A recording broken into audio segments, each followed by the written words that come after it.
guys? Welcome back to another Doom and Fools video. We got Glade back. What's up, Glade? What up? What up, what up? We are the day after the SCG Con Orlando 5K. Me and him both played in it. All of our boys played in it. My brother, Harrison, all the Sky High guys. We all played in it. And somebody top 16 again. Couldn't be me. Couldn't be me. I was so upset with him. I didn't reply to him on Twitter a few days before. He's like, I'll be there. My last hurrah with my spicy blue farm list. And I'm like, no, he's at the dark side. Fuck, they got him. They always get the good ones. And he shows up and fucking gets 11th with fucking dog side. Yep. That's what we do. I told everybody on the internet that I was playing Black Jeskai. We're doing Opus Thief stuff. Black Jeskai. I created an entire deck list where it was just a standard blue farm list, and I forget what card I took out, because it was like Time Twister or something. I put Notion Thief in, I was like, boom, Opus Thief, we did it. That's so made a screenshot, shared it on socials, saying I'm gonna do it. What a troll! You're such a troll. And I just showed up with War Dog like I normally do, and hey, we got 11th place. What together? Oh, that's so good. That's so good. Yeah. I saw Notion Thief in like 3 pods, and then my brother won turn 2 Dark Ridding Notion Thief Crick's fucking Peer into the Abyss. And I was like, that's a 2018 called. They want their fucking combo back. I'm telling you, man, like Notion Thief is something that, if anything, blue farm players, because they love drawing cards, need to be looking at again. Dude, it's just the one toughness thing's kind of rough, right?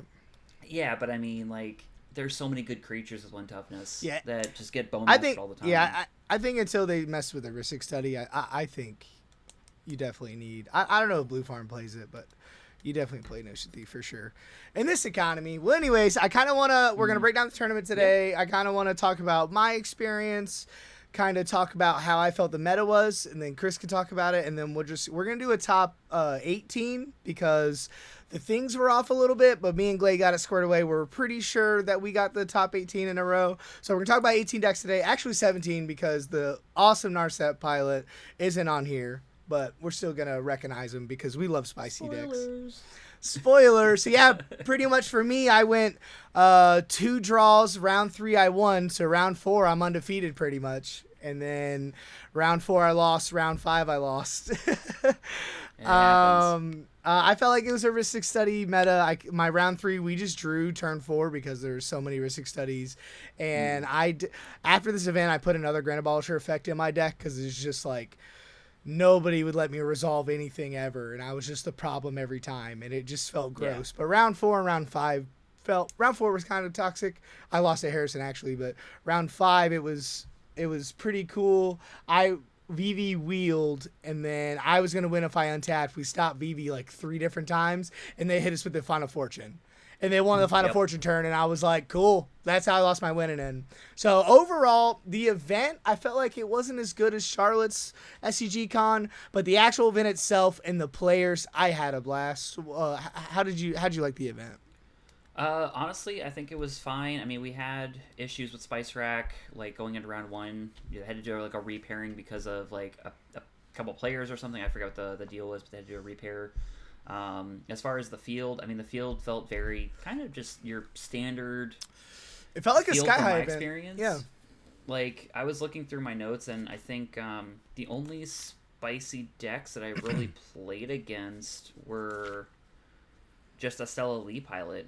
Really? Because in round 5, I was against 2 Cannons, a Crick, and myself, and we just decided to draw in round 5, mainly because the other 10-pointer was confident that he'd make it in, and I was like, well, yeah, I'm going 9th into round 5, so I'm fine with it too. Yeah. But the Stella Lee player who ended up going into top 4 was pretty good. That was the spiciest list. Oh, on top of Narset, I played against Narset in round 4 too, but that was kind of a little bit of a grief of sorts. But that's whatever. But yeah, everything was kind of standard. Like, I played against Magdas, Rog Thrasses, Kinnons. I think it was like 3 blue farms in Swiss on the day. So it was pretty standard for me. Nothing too spicy, I played against a lot of spice, actually. We're a little opposite, but my only losses on the day, again, were our friend Harrison on Tim Nadargo and Vivi. But my first pod, those first pods, it was Kotis, the Sultai, deal combat damage guy. Yeah. Malcolm Vile and Teamer Malcolm, and I was like, "What the fuck am I gonna do here?" Yeah. And I resolved a Necro, and it was crazy. And I was like, I had Force Will Swan Song after the Necro. I was ready to go, right? And then I couldn't fight over 2 Fluster Storms with the mana that I had. If it was a Swan Song and Force Will, I had it, right? I had the pack, whatever. He hit me with a Fluster Storm. Okay, that resolves. Or he countered my my Voice of Victory, right? So then I put the cards in my hand on my end step. I put something else in the stack, my Born Upon or whatever it was, or my Veil of Summer. He Fluster Storms it. Okay, cool. I'll play something else. He Fluster Storms that. Now I'm like, okay, sculpt my hand to 7. Guys, I have 5 pieces of interaction. What are we doing? And they're like, looks like we're drawing. So I was like, fuck. Second game, drew. Third game, won with Necropotence. They silenced me. I won with Necropotence. Round 4, lost to Timid Dargo. Round 5 to VV. So I think it's funny that we got 2 different experiences. Yeah. How did when we get to yours, I want to deck tech a little bit about Dogside, even though we have 2 long videos about it. But I want to ask, how did the deck feel in the Swiss? So good. Yeah. Like it. Every time I play this deck, and even when I was at your Leesburg event, like the deck just wanted to win. It just the second I was drawing cards, even at the mulligan low, like the deck just felt like it wanted to win all the time. Because I was literally drawing into everything. So on the day, it was just, I was getting so lucky with everything. Like I was getting either like my breaches or my tutors for my breaches, or I was getting like just things to help me get there. And yeah, like I think I kept, in round 3, I kept I think it was a hand that basically just had like a turn 2 Ristic, because I ended up going down to 5, and I was like, well, there's a Ristic in here. I mean, I guess that I could do a turn 2 Ristic on this thing. Sure, why not? We'll keep it. Thinking maybe I should have gone a little more aggressive, but it ended up working out great. Like turn 2, or no, maybe that was that was round 4 we ended up losing. Sorry, that was the wrong one. But yeah, round 3 I ended up like having a D-grid on turn 2, and just like, okay, I have this grinding station too, so like if we need to get rid of it, we can always get rid of it. Okay, it's always a fun piece or whatever. I love that. I love that little piece of interaction. I win on my turn, or I can sack it if I have to. Yeah, it was like one of those things of like I played a J-Will, targeted the one player with the most cards in hand, which I think was Rogthras at the time, made I think 7 red mana, had Gifts and Given in Exile plus 1 other card, and was just like, yeah, there's no way I can try and Gifts and try and win on this turn, I don't think, so I'm literally just going to play the D-Grid, play the Grinding Station, do a couple things here and there, and then just basically pass the turn. And I was like, essentially what we're going to do is, I have Kinnan in front of, or going in seat 2, I have Rockthras seat 3, and then Magda seat 4, and I was like, we can use this as a conversation piece. So essentially, I like that. If we feel we need to interact with anybody at this case, just let me know and we can get rid of it, That's awesome. Ended up having to get rid of it on Rockthras' turn when they were trying to push, and then, just ended up drawing into like a Valley Flood Caller, Lotus Petal, and was just able to win at their end step after they were all tapped out completely. Wow. And this is way before, and Magda was phased out from a Talon Gates from the Rogthras players. So it was just like, I had a Final Fortune in hand originally before I drew the Valley Flood Caller off the Ristic Study, and was like, we're going to just see what happens. And drew into it, and I was like, I could either Final Fortune before the Magda player and try and go for it, or, see what happens with Rogthras, but it just worked out well.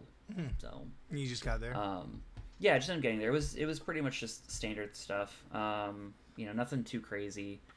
Like my round 4, we'll get to it later, but like round 4 was kind of a little bit weird because we wanted to draw, and our set said no, and we're like, okay, well, fine, we'll play it out. And we got to a point where Stella Lee was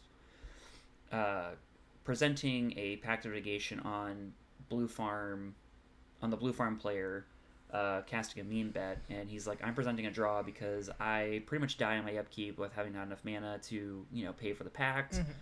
Let's accept a draw. And Narset's like, no, he doesn't have it. And I'm like, are you joking? Like, you have a silence in your yard plus a bunch of rocks. I have J-Will, rocks, like stuff. You're for a breach days. deck. Whole, like, and the thing is, I kept the Moldified Ristic Study because I was like, okay, I have Narset, I have Blue Farm of this, we'll see what happens. Ristic resolved on turn 2, and it got to a point where literally, even with a Darcy out, like I was feeding both my graveyard and drawing enough cards to interact with the Narset player who kept pushing and pushing to cast Narset like early. At one point he like cast a silence so he could get his Narset out like cleanly, and I was like, that doesn't seem like the right call, but whatever, man, you're playing your own thing, because by the end of it, like, he was hellbent going into Blue Farm's turn before, anything, and just like, so after he said no twice to, a draw, and we like walked him through what the options were for the meme bed, we're like, okay, well, we're not going to counter the pact negation with the pact negation, so we're going to let him play it out. Played it out, and then after, it was declared that Blue Farm won it, I revealed the hand after I drew a ton of cards too, and I was like, and Narset's like, well, there was a possibility it gets back to my turn. I was like, no, dude, it was never getting back to your turn. Yeah. Like, I had everything in my hand, even before all the cards that were drawn. Oh, well, if you showed me your hand, like, I would have agreed to the draw. And I was like, you said no twice, so there really was no point. Like, you were firm, hindsight. so we're just gonna, yeah. It is what it is. You just gotta brush that shit off and keep going. Yeah, so it was like kind of the only griefing aspect of the day. But other than that, like, the tournament was just great. I was okay with the judge staff. I thought they hovered a little bit too much, but I mean, I they agree. Also had, like, I agree. But honestly, like, it just got to a point where, I think you needed to have that because there's always those with the yapping issues in a CDH. So in Harrison's pod, that one, there's a judge, like, right next to Barrick leaning in. I didn't even know the judge was there, and we're yapping for, like, 5 minutes, and judge goes, I need you guys to do a game action, and we're like, where the fuck do you come from? And they were on our ass. But we need that in this draw meta, to be honest with you. And our round 4 with Narset, like, when we were talking about the meme bet and the pact negation, we were talking, like, probably about a good... I actually, because the head judge was sitting next to us, because he had a red shirt, so it was easy to, like, see my peripherals. Yeah. But we were talking for a literal, like, I think, a minute and 20 seconds, and at one point, I was like, and please, judge, back me up on this, but, like, we've been talking about this for the last, like, minute 20 seconds. We gotta do something. We need to make a game action. Am I correct on the timing? And he's like, actually, yeah, you're correct on the amount of time. And I was like, cool, because I didn't want to have to call you over to, like, say, hey, we have slow play going. Yeah. So once it was agreed to, like, do that, it was great that they hovered, and a few of the times I feel like they kind of hovered over me a little bit, but it's mainly just because, like, I was using white border inner sleeves, so they were always, like, looking to make sure that they were actual, like, inner sleeves and not proxies, essentially. Right. Yeah. So I felt like in the beginning rounds, that was why I felt they were a little too, like, hovery, but I enjoyed it regardless. I was perfectly okay with it. Yeah, the spice rack sucks, melee sucks, the judges were fine. Yeah, I think the judges were fine. I think overall, after the beginning, the tournament was ran pretty smoothly. I did notice, like, in my tournaments, there was a lot of newbies. There's probably 5 people that's like, I've never played CDH before, and a few people that played a couple games that were there. And then there was, like, the best crick player in the world there. Like, Jess, man. I love Jess so much. Me too. Dude is the greatest. And he's help you learn. There's a lot of good players there, too. So I felt like it balanced out. Like, I had a guy, that Codas player, he was demonic tutoring. He didn't know what he was demonic tutoring for. And he, new players, when they tutor, he was going through every card. He was like, nope. And I was like, hey, man, I don't want to be that guy. But he'd been tutoring for 2 minutes, and I don't want you to get in trouble with the judge. He's like, oh, I'm so sorry.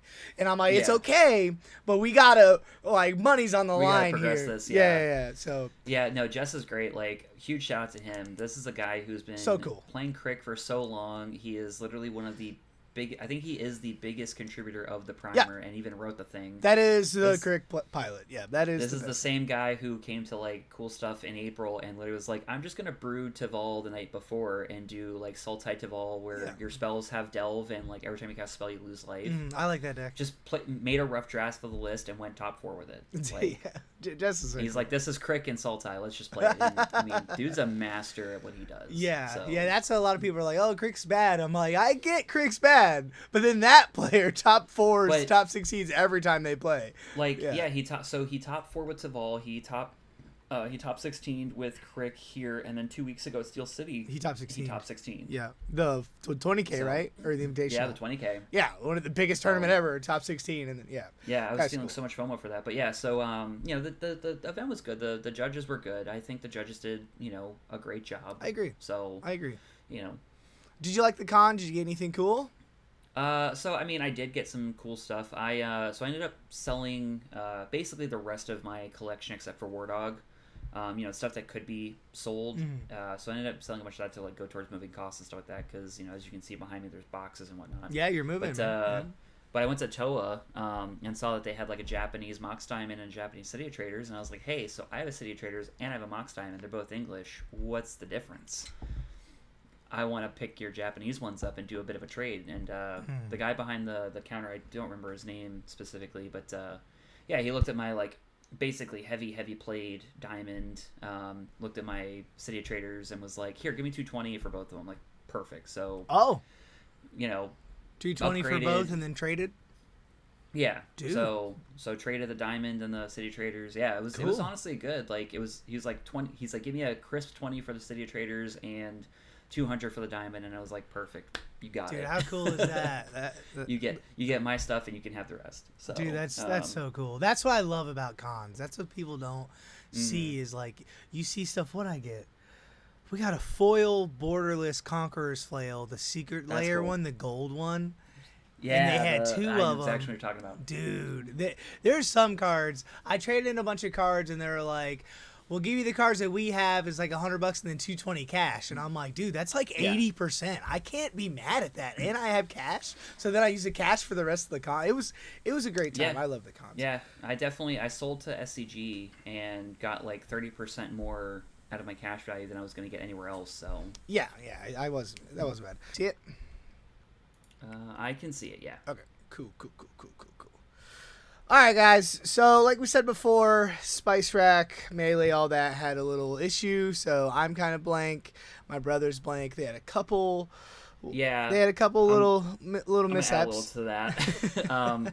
Apparently, the way SCG Con worked was it was mandatory that you submitted your deck list to them when you registered for the event, but they didn't make it mandatory to register through Spice Rack as well. Right. So what I'm going to say in this video is that if you're ever at one of these events and they use Spice Rack, always add your list to the Spice Rack app or website. Yep.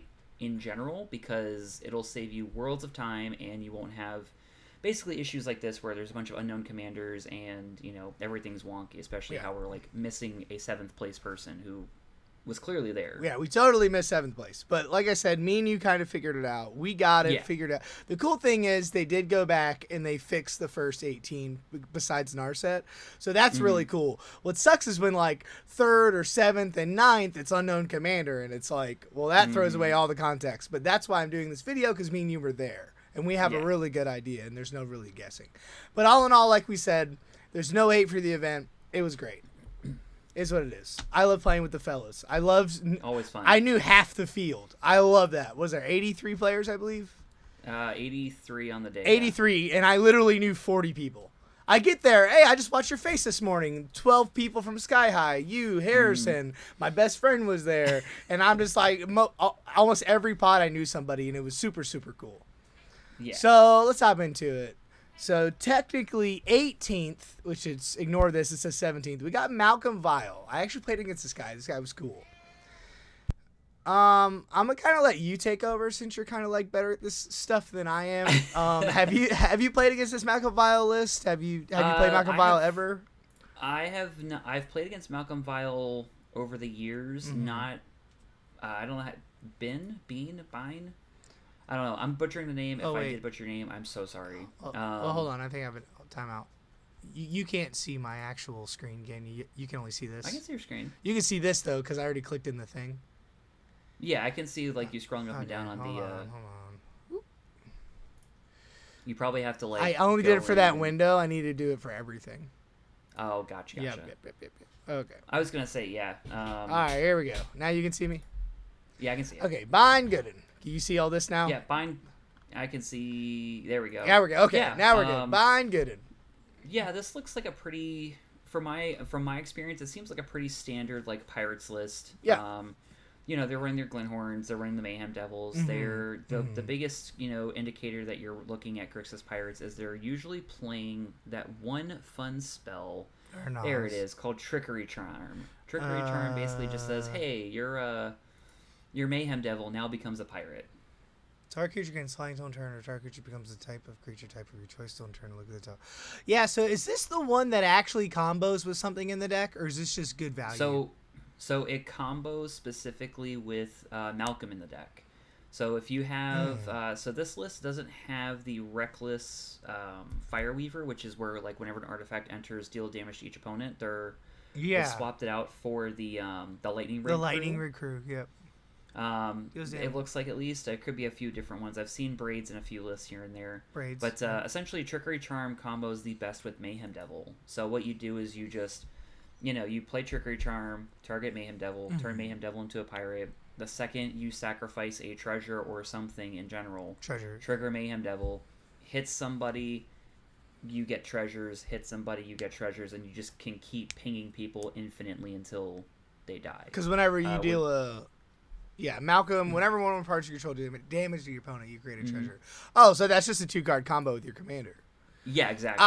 That's what it is. Yep. Okay, cool. Yeah, exactly. What I like about Grixis Pirates is it has all the cute stuff, and it has Nas Breach, right? Like the Malcolm Kedis decks, the Malcolm Tana decks, they don't have that backup. This deck does. This deck's on fucking Necro. This deck's coming back. I honestly haven't seen it a lot lately, but I have like seen it on EDH Top 16. This deck's coming back. I think the bands heard it a lot, but now I see a lot of it. Yeah, I mean, at the end of the day, like the bands basically a year ago almost at this point, like they heard everybody, but I mean, decks are still playable. I still preach that decks are playable, and I'm glad to see people piloting these decks that were considered dead, at the the time of bannings, and almost a year later they're doing well at proxyless events. I mean, this person's running like OG duels and the all that stuff. I forgot there's another combo in the deck that they're playing because we didn't go far enough, was Leyline of Transformation. Yeah, I was looking at that when you were talking.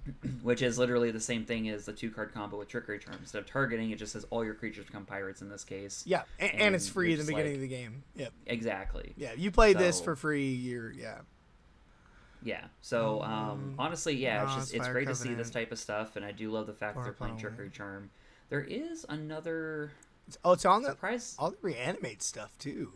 Reanimate, Lively Dirge. There's... I need to see what the name of the card is, but there's another blue spell that Grixis Pirates usually plays that also targets to turn something into a pirate to do things. Yes, Goose. Okay. Sorry, my cat's just being vocal. He's saying hi, essentially. Also, this is one of the only Grixis deck that has a good Gifts Givens line. I believe it's what is it? Glenhorn Buccaneer, Breach. It's usually Glenhorn Breach, Reanimate, and Lively Dirge? No. I think Lively Dirge or another reanimation spell or something like that. Yeah. But essentially, you get it to where you're always guaranteed one of the things to get your Glenhorn Buccaneer there. Breach, Reanimate, Glenhorn is the intuition pile, and the fourth might just be like a counter spell because you can get it could be like a pact or something. Yeah, that's hot. You don't see Grixis piles a lot, or I'm sorry, Malcolm Vile in like the top 16 lately, but now it's starting to creep up. That's super cool. All right, let's hop in the next one that technically didn't get the top 16, but I like hitting them at all. Let's go for 17th. We got Ketramos. I actually played against this guy. This guy was really, really, really, really cool. Have you played against this guy today or no? Yeah, so I played with him before locally. Nate's actually local to me. Cool. Down here in South Florida, and he actually owns a LGS called Triad Gaming. Oh, I think is what it's called, or Triad Games. Just recently opened up, but yeah, he's been on Ketramos since Ketramos was spoiled, and has a very fun, unique list of his. Wow. Abdel. The list just it does the Abdel Adrian thing that you typically see in these, but he just does like what is it, Scourge Familiar lines. He does like Fairy Macabre, to like interact with instant speed breach lines for people that are just, hey, there's a Silencer Grain Abolisher. Well, let's use this Fairy Macabre to exile their entire graveyard. Sick, we did it. What card is it? Fairy Macabre? Fairy Macabre, yeah. I don't see it. It's not an instant? It should be in his creatures It's a list. creature? Yeah, so it's a creature that's very used to be seen a lot in Legacy. I don't know if it still is these days. Discard a card Legacy. Game. Oh. Yep. So what you do is like your opponent goes, I'm gonna brain freeze. You're like, that's cool. I'm gonna like get rid of this fairy macabre to do X, Y, and Z. Or let's say, for instance, they say I'm gonna do LED. Well, I'm just gonna get rid of this. Or I'm gonna Savines grabbing breach. Well, in response, I'm gonna target your breach and then target your other things so that the spell fizzles. Yeah. He plays Felia every time. Felia exiles something in general as just another catcher most. Card draw. Let me read this guy real quick. Containment constructs, to discard cards, put them in exiles that you can cast them type of thing. Whenever one or more cards are put in exile from graveyards and or battlefield during your turn, you may draw a card and lose a life. Okay. Yeah. So it's a pretty cool So card. it sucks it's during your turn, but it is. I am glad it's not once each turn like they're doing. So this card's definitely busted in like Modern. It's busted in a lot of these, and I haven't seen a lot of Catcher Most list top 16. And also my game that I actually ended up winning with the Necro line, this deck was so scary, and it was the only deck stopping me. I hit him with the Necro, he goes Orange Chant. I go, okay, cleanup step, it goes off, he goes, cool. Respond to your silence, Angel's Grace. And I was like, fuck. So then I had to board upon to win someone else's turn. I'm like, can anybody else interact besides the Orzhov player? Like, he was cooking. And the cool part about him too is like it's funny that he got 17th place because he actually showed up to round 1 late and got issued a game loss for round 1. Wow. So to come back and like get 17th place after a round 1 loss was the craziest thing. So I was the only loss to him then? The round 1 loss and that loss? I guess so, yeah. Really? That's crazy. Miha Massacre, Blind Obedience. How's this deck actually win? Do you know the combo? Basically it just accumulates like a lot of value. I believe he's on Praetor's Grasp. He was telling me how he wins, but essentially you do I think you just do like a bunch of things with Miha Massacre where you can just start killing and gaining and draining. What does he play to do it? I know there's blind Obedience. Oh, that's what it is. So he's got like Leonin Relic Warder combos, and he's got Abdel Adrian, right? So what he does with those is if you do like Meat Hook Massacre. Yeah. Sorry, I'm talking too quickly. You're good. Coffee, man. But with Meat Hook Massacre out, and you basically can do some fun Animate Dead, Relic Warder, and Abdel Adrian things where every time infinite 1/1s. They die infinitely, you just get infinite activate or triggers, and you're like, okay, well, I'm gonna let them all resolve now, and then everybody dies from life drain. The creature you control dies, each opponent loses life, so you make infinite 1/1s. Kill the table, and it goes around One Ring protection. He also does like OBM. He's done OBM stuff from what I recall, where he's done OBM loops where he's able to find a way to loop OBM and start pinging everybody to death. He's on Broodlord. So he's got the Salon half stuff. He's on a graveyard stuff, Final Parting. This deck is fucking hot. It's a pretty fire surgical list. Extraction, bro. Yeah. Man. Legacy and Modern Staples, Surgical Extraction, and CEDH. Dude, this is cool. All right, it didn't make top 16, but I'm fucking. This is dope as fuck. And this guy was super cool. All right. Yeah, good. He's cool. He's a cool guy. So 16th, we got Zyra, which ignore the 18th. On Sisei. Sisei's cooking. I believe you said you played with them.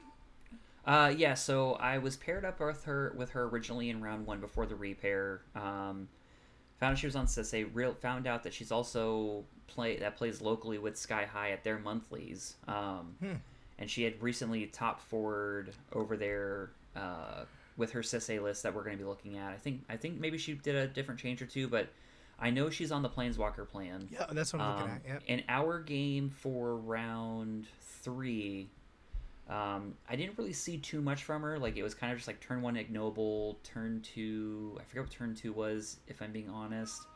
Because then once it got back to me for turn 3, being in C3, I just was like, I'm popping off. So I didn't really get a chance to, like, see her play style or see how she, was as a player. But she got top 16, so obviously she's good. But she's a really cool person. Definitely, recommend, like, spitballing stuff, but looking at her list, she's got the Planeswalker plan going, so she's doing similar to what our friend Max is doing. Right? Isn't Max still doing like the Planeswalker things with his Sisei list? Yeah, he's cooking. Max plays these crazy creatures that no one's ever heard about, and then just wins him the game, and we're like, what the fuck? Yeah, it reminds me a lot of like Mons from CDH TV. Yeah. Because like when I met him in Amsterdam last year for MagicCon, he was on a Sisse build that was like running Lagrella or something from New Capenna and like all these weird like things, but netted a win. It was the craziest thing. Yeah. But his deck too is more heavy on the untappers, but yeah, they're still playing. Yeah. I know Sisse hybrid built now actually plays the Oracle and stuff, but like we see Dahada here, we see Teferi who slows in Sunset. You don't see those really. Sometimes Dahada, but I've never seen this one, and it's cool. It's cooking, and also I believe this was the player stopping one of the guys from top fouring, right? Yeah, what we were talking about earlier. Yeah, she was cooking. She ended up like doing like a Boseiju when there was a breach under a silence or something, and ended up like stopping the blue farm player from winning. And then I guess after basically going to time and everything, it was just Sully was declared the winner. So I hate when that happens. She did some good cooking. So yeah, it's traditional. Taru's insane for the deck. Catilda's good. I don't see anything really different besides those planeswalkers that everyone fucking loves. The Louiso card. Holy shit. So I love Louis So, and then I just got rid of Louis So like a few weeks ago.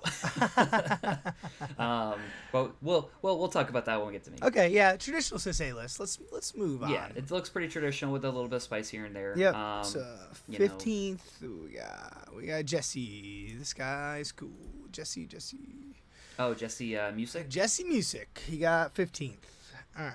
This is another guy you played with, right? Yeah. So I'm glad you're on. Yeah, I didn't play against him. So I played with Jesse twice yesterday. Jesse was in my round 5 where we ended up drawing, and he was actually the one that suggested the draw. He's like, yeah, let's just draw, and I was like, sure, yeah, sounds good to me. And then we were in top 16 together, and I don't remember too much about. I forgot to take notes of that game down, but I don't recall him doing too much. Because I know he like mulled to 5, and it was kind of just like he settled on a 5 that he had instead of going to maybe like 4. And I feel with Kinnan you can go to a 4 even if it's not the best, but if the option for the 5 that he kept was good, it was good. But I don't remember him doing too much with Kinnan. But really, really fun guy. And his list looks pretty, I don't know, looks kind of stock to me. I haven't really seen anything that's, because I'm looking at it on my screen too. Oh, you are? You can still see my screen, right? Yeah, I can still see your screen. I keep popping back and in. Okay. Or back and forth. Like, he's doing Drift of Phantasms, which I've seen a lot do. He's on the Mirror Maid. Yeah, Crappie Enchantment, Mirror Maid, Freedom Nature's Waffle Rhythm. Stuff. Do love the fact that I'm seeing Dispel on this list. You're not really seeing Dispel that much anymore, or even Spell Pierce, which I think I might start running Spell Pierce soon. I like it in Turbo decks. And also a deck I've been liking in Turbo decks is Daze. Because a lot of Turbo decks, I love Daze. A lot of Turbo decks don't play Mindbreak Trap anymore when they're on like Nas, like me, but they're still on Daze because it's like a pseudo Mindbreak Trap when you're winning because you can play offensively. Yeah, so, like I have an entire thing in my primer about Daze and how much I love Daze. I'm thinking of Terra. I'm thinking of Daze for sure because it could be a gotcha in a pinch, or it could be a you're tapped out, you're countering my Thoracle, boom, right? Like. Yep. So but yeah, it looks pretty another standard list. lane. Yeah, I don't see anything. The stonework that's kind of cool. Stonework's pretty cool because you hate having colorless mana passing, right? It's just on all the 1000%. Basic stuff. Seaborn. See, I want to see spicy stuff. We're gonna get there, but we're gonna get there. I wish I could see that Narset list. Oh, I know. It looks like so I'm gonna say something about the Narset list. I know we're gonna get to it, but actually no, I'll wait till we get to it. Okay, yeah, we're gonna save it. Okay, so congrats, Jesse. Another Kinnan list. He's best deck, one of the best decks in the format for a long time now. Let's hop into we got VV Melvin. This is the guy that beat me in my winning end. He's a big Rakdos pilot. I played him at the Ocala event with the Fresh 7. Okay. He was cooking with that, and I talked to him a little bit, and he was just like, "Yeah, man, I want to play some blue," and he was cooking. We stopped him. We stopped him 4 times, and then he hit us with the wheel. We stopped him, killed VV, killed VV, hit us with a Final Fortune, and there's nothing we could do about it. It was just so crazy. So the issue with VV, because if you watch my channel at all, I was super high on VV because the ceiling is so hard, and casual Commander players are talking about banning this card, and then it's all over Standard. Like, this card is generically broken. The issue is this Commander got really, really popular. And when I say really popular, I mean with the newer players. So the statistics on this card went straight to the toilet. But when people like Ian and this guy are playing this card and people underestimate it because it has been doing poorly, absolutely cook people. And I think VV's one of the, it's going to be like the Crick player where it's going to die down, but like certain players on it, it's going to be like, oh shit. Like this Commander is fucking broken. The Commander is, like, I enjoy VV. I think VV is like Nadu to me in the sense of VV feels like it's much better in the 98s, 99s decks more than helming a deck. Correct. But not as good as Nadu is to where you have to, like, ban it, you know? Right, yeah. Nadu's one of the best commanders within a month and a half. And I can see VV being, like, a game changer card. For sure. What I think the earliest that they said they would probably come back to doing all that is January of next year. 100%. So, like, yeah, I'm seeing this card in every Grixis list. Like, Grixis is playing it. Like, even Nas list, they don't give a fuck. Like, because the card is Brian broken. Cook's playing it in Rogsai, and, like... Yeah, 100%. My buddy's playing it in Kefka. I'm playing in Tevis Grom. This card just cooks. Yeah. So, Yusri's hot. Yeah, Yusri's the biggest thing that stands out to me. And Mind's Desire's cool. Yeah, Mind's Desire. I saw Mind's Desire once in a Rog Thras list yesterday, which I was like, oh, that's new. Yeah, cool. I love innovations. And me and you, we're on the same page. We love jank. Imposter Mech's hot. Imposter Mech actually, I think, won him the game because he Imposter Mech someone's Lotho and then cast a spell. His Final Fortune turn, it was that extra treasure that he needed. And we're like, God damn it. Like, why are you playing this card? And also, it triggers. Courage is cool. Yeah, it triggers VV, the Imposter Mech. Yeah. There's just more like turbo VV stuff. What's this one? Invent? Invert Invent is what? Isn't that like the power, the thing toughness, from... each of 2 creatures, and then it searches for 6 mana. Okay, I got you. I think it's more used for the invert side or half than the invent side, but I mean either way, cantrip's a cantrip. Like, yeah, Zenith Vegetable. Wild Ride. Yeah, VV's hot. My friend Taylor from Double Sleeved MTG, he's playing a more like control-y list. Yeah. And it was doing him well the first day of Steel City, and then he just kind of like ended up having some like pretty bad games like later on, but it was cooking. Like that deck was also cooking too. I gotta find that list, but you know, Dragonstorm is very common with VV lists. Yeah, I wasn't on it. So it's good to see Dragonstorm again. I didn't like it, and he just pitched it to Chromox in my game, but it's just a win in this deck. It's just a win. The second it resolves, it wins. Yeah, especially when you have VV mana and nobody respects it. That's kind of where we're at now, is no one's respecting it because it is doing. It's like a 10% conversion rate, like it's really bad. But then you sleep on it. It's like oh we lose. It's on the wheels. Yeah, this is savor the moment. This deck is hot. Outside of missing Time Twister, like it's it's running all the standard red blue stuff. Also, we're at SCGCon, so there was no proxies. So if anybody looks at these lists and they don't see dual lands, it's on Volcanic Island. But if you don't see dual lands, you don't see the Time Twisters. That's why. Oh man, my list is great for SCGCon. Mine was pretty good. I wanted to bring Tev Thras. I rebuilt Tev Thras because it's my baby of a deck. I rebuilt it to the Cradle version, but I didn't have Candelabra and I didn't have the enchantment on tapper. And that was $150, and I was like, okay, I could try. And then the Candelabra, and then my build, I was like, let me just cut it. But in my build, I couldn't cut it. So I just ended up playing Terra, which is fine. Were you on for your build? Are you on just Candelabra, or are you on the creature version too? Yeah. I'm on all of it. Okay, I was gonna say, because if you're on Magus of the Candelabra, then never mind. But yeah, because Magus is like the budget version essentially. So right, I like both though, and I lean. I didn't think I was going to SCGCon, and I rebuilt this deck like a week and a half ago. But I only have a game or two on the actual list.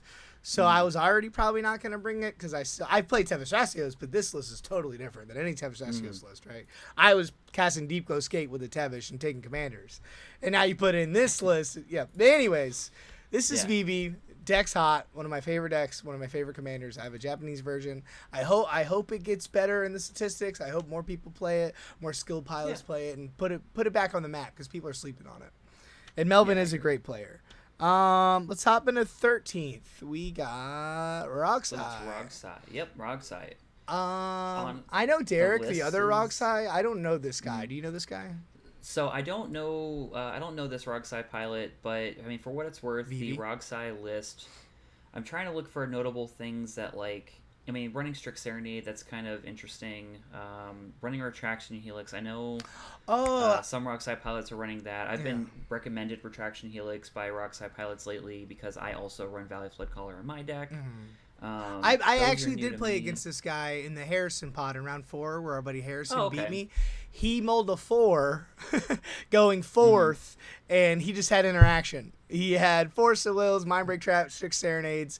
All he had was interaction, but he was already pretty much guaranteed the top 16. Yeah, this guy was cool. It looks like he's also playing a budget build too because he's on 25 lands, which usually is a huge no-no for Rogsai. But also playing Steel Enchantment, which is pretty spicy. Not on Necrodome, which is interesting. So either he's on C. He's on C in Island though. I don't know if it's a budget build. It's an $800 card. I mean, you never know. You could have one, yeah. But just going based off on Wondering. So it's just one of those things of it's an interesting list. Running Mistrise Village, running Gemstone Mine, running. There's some interesting stuff that I'm not used to seeing with Rogsai, but I like seeing the innovation. I like everyone's talking about the keys. I love the keys in this deck, dude.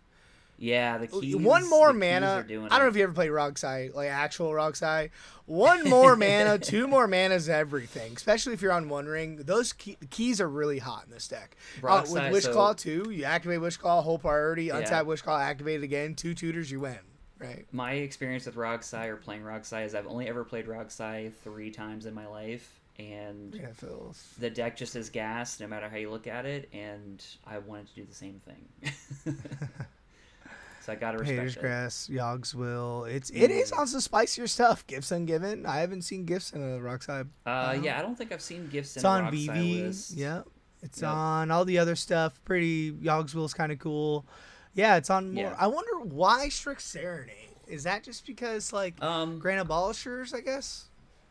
More than likely that. I also like to joke with people all the time on the internet that creatures are uncounterable. So when I see Strict Serenades, I'm like, okay, you proved me wrong. Yeah, but Rogsai doesn't give a fuck. Rogsai typically this doesn't deck is really generically I don't like Force of Negation. This deck is generically I don't care what my opponents are doing, right? But you're on Snap, they're on Strict Serenade, they're on Force of Negation, and it's what the fuck is going on? Yeah, I think a lot of them cut Snap for other stuff because you're not bouncing Docksides anymore. They're on really interesting. This list is interesting and not what I'm used to seeing, which I do enjoy. They're on the offer. They're on offer. You can't refuse, which makes a lot of sense. Play Lotus Petal, Turbo deck. Offer it. Now you have 2. It's really good post Nas or Necro. Yeah, for sure. There's about 5 cards that I've never seen on a Rogsai list, that top 16, and I'm impressed. And that gives me hope for the format. There's a little bit of innovation. Because I can't stand a Blue Farm pilot that goes, actually, I'm on Delny now. It's okay, guys, woo. Yeah, right? You had to access Delny for a long time. Yes. You were playing it for 2 months, and then you said, this sucks, and now you're back on I it. cut PFP, now I play on another counterspell. It's okay, that's not an innovation. This is an actual innovation. Strict Serenade, Gifts Ungiven, this is cool. I really like this. And I want to compare it to Derek's list later. So, cool. That guy was cool. Let's go Blue Farm. Yep. We got user 3290. So I believe I think I need to look at his name, but his name was Ev. What was his actual name? I think his actual name was oh man, he gave us his name too, in that pod, because I played with him in round 3. Did you? That's when we lost to Tyler Garfinkel, who ended up in first in Swiss. Yeah, so Blue Farm, you said you played against it? So I played against it. He was a very interesting player because he was very fidgety. Not sure if it was just like nerves or maybe it's just like a medical thing or something. But he was a little bit fidgety on like playing the deck and everything. At one point, he didn't really know it. It was kind of like he was also learning as well, so maybe it was just nerves or something. But on his list, he's running Snapback, which I don't recall Blue Farm players really playing. But other than that, like the list looks pretty straightforward. I missed that. Yeah, Snapback. His Untarnished Citadel, which is kind of like old tech, but I mean, hey, I get it. It's on Flare. That's hot. Yeah, Flare of Duplication is pretty hot. How many red creatures are you on? Bergie, Ragavan, Darcy. 1, 2, 3, 4, okay, 5. 3? 4? I mean, I don't really count Simian Spirit Guide as a red creature. You could also, I guess you could say Crom, because Crom is red. 5. Okay. But yeah, the list looks pretty good. He seemed like he seemed decent. I mean, he won, I think, one of his rounds leading into round 3. Or sorry, round 2. So he won his first round. He tried going for it at one point, even though he knew that like the other Blue Farm pilot Tyler like had a ton of cards in hand because he had so many draw engines out. Like he got his Esper Sentinel out, he got his Polywalk Prodigy out, he got Crom out at one point. He had Timna, Fairy Mastermind, so many draw engines. I heard. So when when he went for to try and go for it, he like mistutored with I think like a Diabolic Intent or something. It was a really weird, awkward game for that one, or at least turn for him. And then like the following turn is when Tyler went for it and ended up winning the game. But it looked from my 2 wheels perspective playing against him, it seemed like a pretty standard, just 4-color soup list and. 2 wheels. You normally don't see the second wheel in a Blue Farm list. Usually you don't. But he's on Tide, though, so. Yeah, it's usually one, the other, or none type of thing, because there's a lot of draw engines, so. Can't really fault him on if he's, like, new to it or anything, but, seemed like a cool guy. Okay, cool. Yeah. Traditional list on a couple of spicy pieces. Blue Farm's best deck in the format. Blah, blah, blah. Carry on. Yeah. Blue Farm? Yeah. All right, I'm ready. Let's talk about this guy. This guy, Chris Glade. This guy. I've never seen this list before in my life. Never. Nobody's ever seen this list in their life, except for like maybe 3 people in my Discord, and I'm one of them. Let's talk about it. The War Doctor. Let's hop in. The War Doctor. Yeah. What's the changes? Let's. How'd your games feel? How'd the top 16 feel? So the games felt great. The deck just wanted to win. That's again, like I said, it just every time I was playing it, it was like let's win. I flubbed round 2 in my honest opinion as a pilot error, just because like I just remembered I kept a comfortable 6 that was like, or I guess a safe 6, which was I had access to a land, a Mox Diamond, a Ragavan, and a couple other things. And it was kind of one of those things of like, oh, well, if I casually just draw like another mana source, I could do K9 Ragavan on turn 1 and then just start trying to bully people. Excuse me. And there was an Artist Talent in hand. Artist Talent?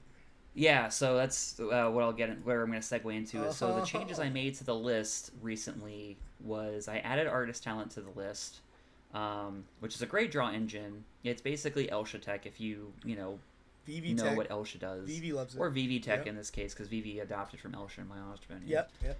But yeah, it's every time you cast a non-creature spell, you may discard a card. If you do draw a card, it's a class enchantment, so you can do the level up stuff at sorcery speed. So if you pay 2 in a red, non-creature spells you cast cost 1 less to cast, so it gives you like that Ral effect, or Monsoon Mage effect. And then if you have the last one, which kind of helps combo with Vivi a lot, because I have one with this combo for a couple times. Yeah. But essentially, if a source you control would deal non-combat damage to an opponent or a permanent that opponent controls, it just deals that much damage plus 2 instead. So there's ways where because I'm playing a huge non-creature spellslinger list where I just play non-creature spells and my opponents are just like getting bolted to the face. I have a judge question. Yeah. If you have VV Curiosity Effect in this on level 3, so you're drawing 9 per? You are drawing... Well, it's every time you deal damage, so every instance of 3 draws you a card. Every instant. If it was like every point of damage, then you'd be drawing 9 cards. But An opponent's just being dealt damage in general. No matter if it's one or more. I So think they're that's just getting wrong hurt. because with VV, the curiosity effects, right? It says whenever this creature deals A damage. So, like Lightning Bolt with Nemizit, you would draw 3. So, would this work like that? Let me look at our VV friend. Deal non-combat damage to an opponent or permanent. Deals that much plus 2 instead. Yeah, I don't know. Yeah, so in this case It's it would be a replacement effect. It would be a replacement effect. So Gotcha. Curiosity says whenever a enchanted creature deals damage to an opponent, you may draw a card. So if you had Curiosity, every time they get bolted, you just draw 1 card because you're taking 1, but instead it's adding 2 more to it as like a replacement. So your VVs just now start bolting. The next thing that I added to the list that's kind of spicy and stuff I was using, I'm very, very proud of with this one, is Shaman's Trance. It's in the instance. What is so Shaman's Trance is a great card. Where are we at the end of the day, it's the Oracle text is... Other players can't play lands or cast spells from their graveyards this turn. You may play lands and cast spells from other players' graveyards this turn as though those cards were in your graveyard. What? Now, the wording is weird, and it makes people think that, oh, well, you cast this, so you can just essentially Yogg's Will anything from my graveyard. Yes and no. So at its worst, Shaman's Trance is just a 3-mana red silence effect, effectively. At its best, let's say, for instance, your opponent has, they're no silence effects, no way where you cannot interact with them in a protected way to win, and they just play Underworld Breach. With Underworld Breach on the stack, you will just say, I'm going to show you the Shaman's Trance. Sick, awesome. Now you can't cast anything. As long as I have access to instant speed stuff, I can literally escape cards from their graveyard, but I have to use my graveyard as the resource to pay the cost. Really? So essentially, my opponent has a Breach out, I cast Shaman's Trance. Now I can cast their LED from graveyard by removing 3 cards from mine, or their Brain Freeze, or their Tutors, or what have you.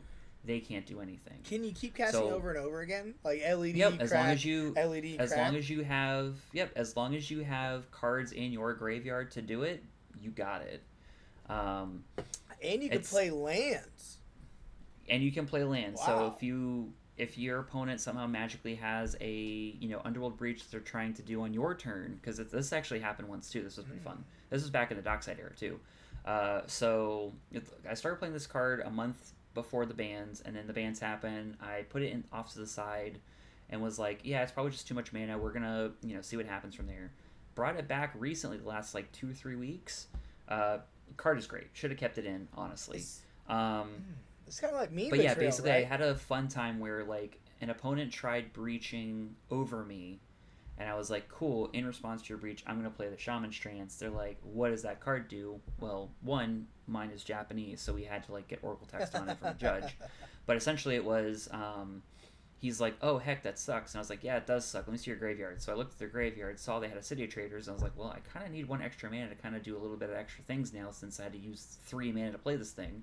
So I'm like, I'm going to play your land from my graveyard. And they're like, well, you can't do that. I'm like, no, you're right, I can't do that. So I ended up finding like a Ritual or something like that, or a Petal to do it. So just remember, for Underworld Breach, Underworld Breach has non-land cards. So that's where I was going at with that, is like, I thought I could play the land, but because they had a Breach out, I could not play the land. This was a card that they had created, I want to say around the time when Yogg's Will was legal, and it was like a way to try and like get around that, or whatever flashback shenanigans they had going on in Standard at that time. Right. So yeah, we added it. It's been a great thing. Honestly, can't recommend it any more than I can. I just have so many questions. So this just looks like a fucking meme betrayal. Like, what am I missing here? Oh yeah, no, that's is this just a busted? Because you can play from all opponents. So after you Wheel of Fortune, this is just a meme betrayal. No, am I tripping? So again, in order for me to do the meme bet aspect of it, I have all 3 other opponents have to have Underworld Breaches or Yogg's Will or some way for them to cast stuff out of their graveyards. Why? In order for me to access their graveyards. Why? I don't understand that. It says because it says you can, but you have to have a way to do it. Like you can't Other just cast a spell from the graveyard. Why not? You may play lands and cast spells from other graveyards this turn as though those cards were in your graveyard. Right. Oh, okay. I see. Right. I see. Okay. So in order for you to do the thing that you want it to do, you have to literally... You have to have their breach. You have to have their breach, their Yogg's Will, their Past in Flames, what have you. So when you're doing more instant speed stuff, this card's good, is what you're saying. Yeah. When you get Born, Valley Flood Caller, when you're popping off. Okay. Mm-hmm. I get it now. I like this card. Yeah, so obviously at worst, you have to pay 5 minimum mana to do Shaman's Trance resolves, and then Born Upon a Wind, so you can start doing stuff out of their graveyards. Mm.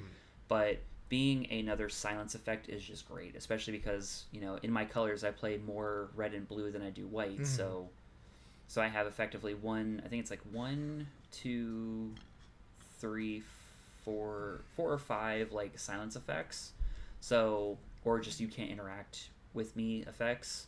So, but those are the 2 main changes that I added to the list recently. Stop I cut Savines. Luisos. Yeah. Stop Savines. Oh god, it stops Savines. Stops Savines, stops Intuition Line, stops Breach, it stops reanimate stuff. It stops. It's so good. Okay, I see it now. Yeah, opponent intuitions or gifts puts the Savines in yard at their upkeep. I'm just gonna play the Shaman's Trance. Oh no, I can't do this anymore. Yep, you can't do it for the rest of the turn. Yeah. Cool. All right. So I cut Luisos and I cut Will the Jeskai for Artist Talent and for Shaman's Trance for those reasons. Oh, so it's only 2 cards? Okay. Yeah, it's only 2 cards. And then the other card that I swapped out, so I have Time Twister in the main list. Oh, the Days Undoing. With the primer, but because I don't own a Time Twister, I wanted to have the alternate version, and Days Undoing is effectively the alternate version. Well, we talked about this card before. Did it come up in the tournament? Never really. Anytime that I drew into it, I was using it to pitch for stuff because of just at the time I needed to use it for a Force of Negation or those types of things. So it didn't really become relevant. Actually, I only saw Shaman's Trance once yesterday, and that was during round 4 when we were losing, and there was already a silence effect in play. So it's kind of I can't cast the Shaman's Trance anyway, even if I had the mana. I did see Artist Talent once, and it helped a little bit during round 2, but just didn't really help me get there at all because we were kind of just bogged down by one blue farm player who was just getting there. Yeah. So going forward, are you going to keep those cards in? Yeah, I'm going to keep them in. I'm going to swap Days Undoing back out for Time Twister, obviously, for the more proxy-friendly events. But as far as the rest of them, I'm keeping them in. I've been loving how they've been play testing, how the games I've been getting, even on a casual front with friends at Steel City. Just really enjoying them overall. So even though they didn't really have much relevance in this event, I'm not gonna knock it. So, but I'm gonna keep them moving forward until something similar, better comes along. Yeah, let's talk about your top 16 game. What happened? It was just basically 3 turns. Blue Farm was going first. If I recall correctly, I kept a pretty good 6. It was Blue Farm, Tim Nadargo, myself, and my Kinnan player Jesse from top 16, and funny enough, from round 5, and then the Blue Farm pilot was William from round 4, who won our round 4. Yeah. And you knew Harrison. And I knew Harrison because I play with him all the time. And he drove you there. And he drove me there, yeah. I was like, hey, I'm going. He's like, oh, I'll drive us. I'm like, perfect. I'll help you pay for gas and tolls. Cool. Yeah. But yeah, it was pretty much it felt like a very standard game. In turn 1, I think it was turn 1 or turn 2, I get probe. Yeah, turn 1 I get probe him, just to get some value or something. And I see the hand. The hand's got the breach. It's got Flusterstorm. It's got Brain Freeze. It's got all these different things to do stuff. And effectively, I was like, okay, you have stuff. You can try and start doing things. You just need essentially enough mana to do it. So, hit a PFB at one point on his turn 2. He plays PFB, he had a Enlightened Tutor and a Smothering Tithe. Enlightened Tutors before his turn 2 to get the Mana Vault. Plays land, plays Mana Vault, plays Smothering Tithe. Maybe it was turn 4 he wins, I forget. But it was pretty much a pretty quick top 16 for us. Harrison's on like OBM, so he plays OBM at one point. Apparently, he had a Ranger Captain in hand, and the only thing that Harrison like kind of regrets about that, or maybe his like misplay or his punt, was after me get probing Will, I don't mention anything of what's in his hand. I'm just like, oh, okay, this is interesting, and then like, after taking notes and everything, give him back his hand, and Harrison had a Ranger Captain in hand for the longest time and didn't even ask me, hey, what's in his hand. So at one point, Harrison was trying to. He goes and does a vamp tutor. Blue Farm goes, what are you vamping for? Harrison shows him, ends up saying it, like revealing it's a necro after it gets milled. But at Harrison's upkeep on turn 3, I think, before he goes to draw it, Blue Farm goes, I'm going to Brain Freeze, since there's 2 spells that were this is at end step. So at the end step of Blue Farm's turn, my apologies, before he even got to Harrison's turn, he goes, Brain Freeze, I'm going to target, since there's 2 spells that have been cast so far, which is your Vamp Tutor and mine, since I, like, drew pass. I'm going to do a Brain Freeze target at you and a Brain Freeze target at me. To where Harrison's like, okay, I'll pass on that. And then once it got to me, I was like, I'm going to play this Deflecting Swat. Okay, cool. What are you targeting? I was like, I'm targeting the copy of Brain Freeze that's targeting you, aka Blue Farm. So Harrison's resolved, and then with Blue Farms, I had him redirect his Brain Freeze to me because I knew at that point that he had Breach in hand. And fueling his graveyard further when he was on, I think, 2 or 3 cards in yard at that point. I think it was 2 cards, and then Brain Freeze became 3. Was going to be a huge no-no for me. So I didn't. Plus, he had like treasures from PFB, and he had PFB. He had treasures. At one point, I think I played. Harrison then plays Delny instead of anything. Instead of playing the Ranger Captain, had OBM out on my turn. I think I Brain Freeze to try and dig a little bit more. And with the OBM, like, Blue Farm basically convinced Harrison not to kill the PFB to interact with me. As I started doing like some stuff on my turn, I was like, honestly, I'm not gonna get there, but like I understand. So I was like, honestly, we probably should kill the PFB, but like I understand where you're coming from, but I can guarantee like I'm not going anywhere with this. So it ended up just like going from there, passing over. Kinnan, I think, played a land, played a talisman, passed, and then once I got to Blue Farm, it was like, Harrison had played Delny instead of Ranger Captain, so he had Delny out, so he had double triggers for the Bowmasters, which is how he was able to like kill the PFB and a few other things on the board. And yeah, it was just one of those things of like, if the Ranger Captain was out and there was a the breach being revealed, then he could have cracked it, but he just didn't think to ask, and I was like, yeah, you didn't ask. So yeah, it's awkward ride home. Like, damn it. It really wasn't. It was kind of just like he was like saying, "Oh man, I could have done this or this differently." And I was like, "Yeah, but you didn't know the answer." Like, yeah, we both hindsight's agreed that, always. Hindsight's 2020. We were playing our own games. Don't want to dwell too much on it, but yeah. But yeah. So this is the list. It's pretty straightforward. Only notable changes to the main list and for the event were Shaman's Trance, Artist Talent, and Days Undoing to keep it kosher and legal. Cool. Yeah. So that's the main reason why we're doing this today. Is this list is fucking hot. If you guys haven't tried this list, like, holy shit! I have not. I've been all in on Terra lately and some Tevish builds. I'm building Tevish Targo. Well, yeah, I mean, how many top 16s are you going to do until people are like, oh, okay, this deck's good, right? I don't know, man. I'm trying to, like, win these events, and I keep getting top 16 and, like, one top 4 a few months ago. So, like, I don't know. I'm trying. It's good. Yeah, the deck's going up, and there's going to be a point where this deck's going to catch fire.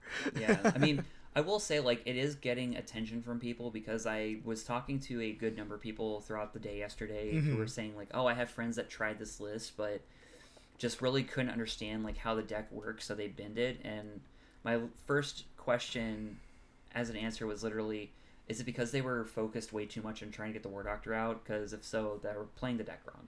So if you want to play the list is great. Just don't focus on the War Doctor. If you're going to be in a pod where essentially it's effectively 2 blue farms and a Rogthras like it was in my round 2, that's when I actually pivoted into trying to get the War Doctor out and trying to do things. And at one point, War Doctor got to, like, I think 10 time counters before it was before Blue Farm tried getting rid of it or anything like that. Yeah, I watched one of your But, games like, where you had War Doctor, and he was a problem. People were asking questions about it. I was like, God damn, hell yeah. Yeah, it was just like it was Get just your- round 2, and yeah, it was just like But if you're looking to play the deck, literally just read the primer. I really say read the primer. How it wins, it tells you exactly how the deck wins and how to play it. If you're in grindy, if you're going to be in a grindy pod, always look for hands that can give you the War Doctor or a Turbo Win. It's pretty much 50-50 on what you're doing. If you're going into lower hands, you're going to get into a grinding game. You're going to have to pretty much be prepared to play the War Doctor as soon as possible, just to like be able to pick the board off. Yeah. So, against Rock Size, against Necro decks, Rock Thrass, all that stuff. Yeah, everyone does one at a time, but it is what it is. For sure. And also, like, if you're watching this, we have 2 videos. 2 videos. We go one where it's like really in depth. Especially the second one. Yeah, the second one, we like. There's not a question. Like, I thought of every question, and also he's very, very active on Discord. He's gonna answer every question. I've seen people come up to him at my tournament, and he talks to them for 20 minutes. Complete stranger, and they're best friends at the end of it. Like, yeah, this deck is hot. Yeah.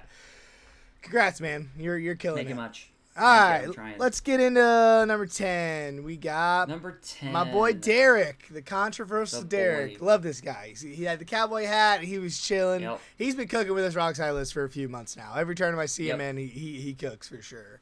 Have you played against him? So I play against him at least once in every big event. Yep. Or at least every Sky High event. I usually play with him at least once. He's a really good Rockside pilot. He's actually somebody I typically reach out to whenever I have like a question of like turbo related thing, because like for instance, to kind of go back on to me for just a small smidge, all week I was like, do I play the 24th land or not? And I had asked him, I had asked a couple other people, and he literally was just like, does your deck ever have problems with mana? No, it never really has problems with mana. He's like, then you don't need the land. Keep whatever it is you're looking to keep it in. Don't worry about the land. So he's a great resource and very knowledgeable of the format in general. He's cool. Somebody you want to spitball off of. And yeah, he's kind of key pilled in this case and playing a key Psy variant, as they're calling it.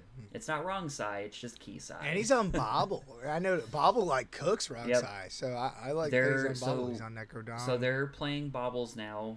From my understanding, Rock Psy pilots are playing Bobbles because Bobbles, I respect it. Like, I was on Bobble for a hot minute, and pre-bans, post-bans, I think I ended up getting rid of it once I got rid of the welder package. But yeah, he's on the key Psy list, and it's keys and Rog Psy cook.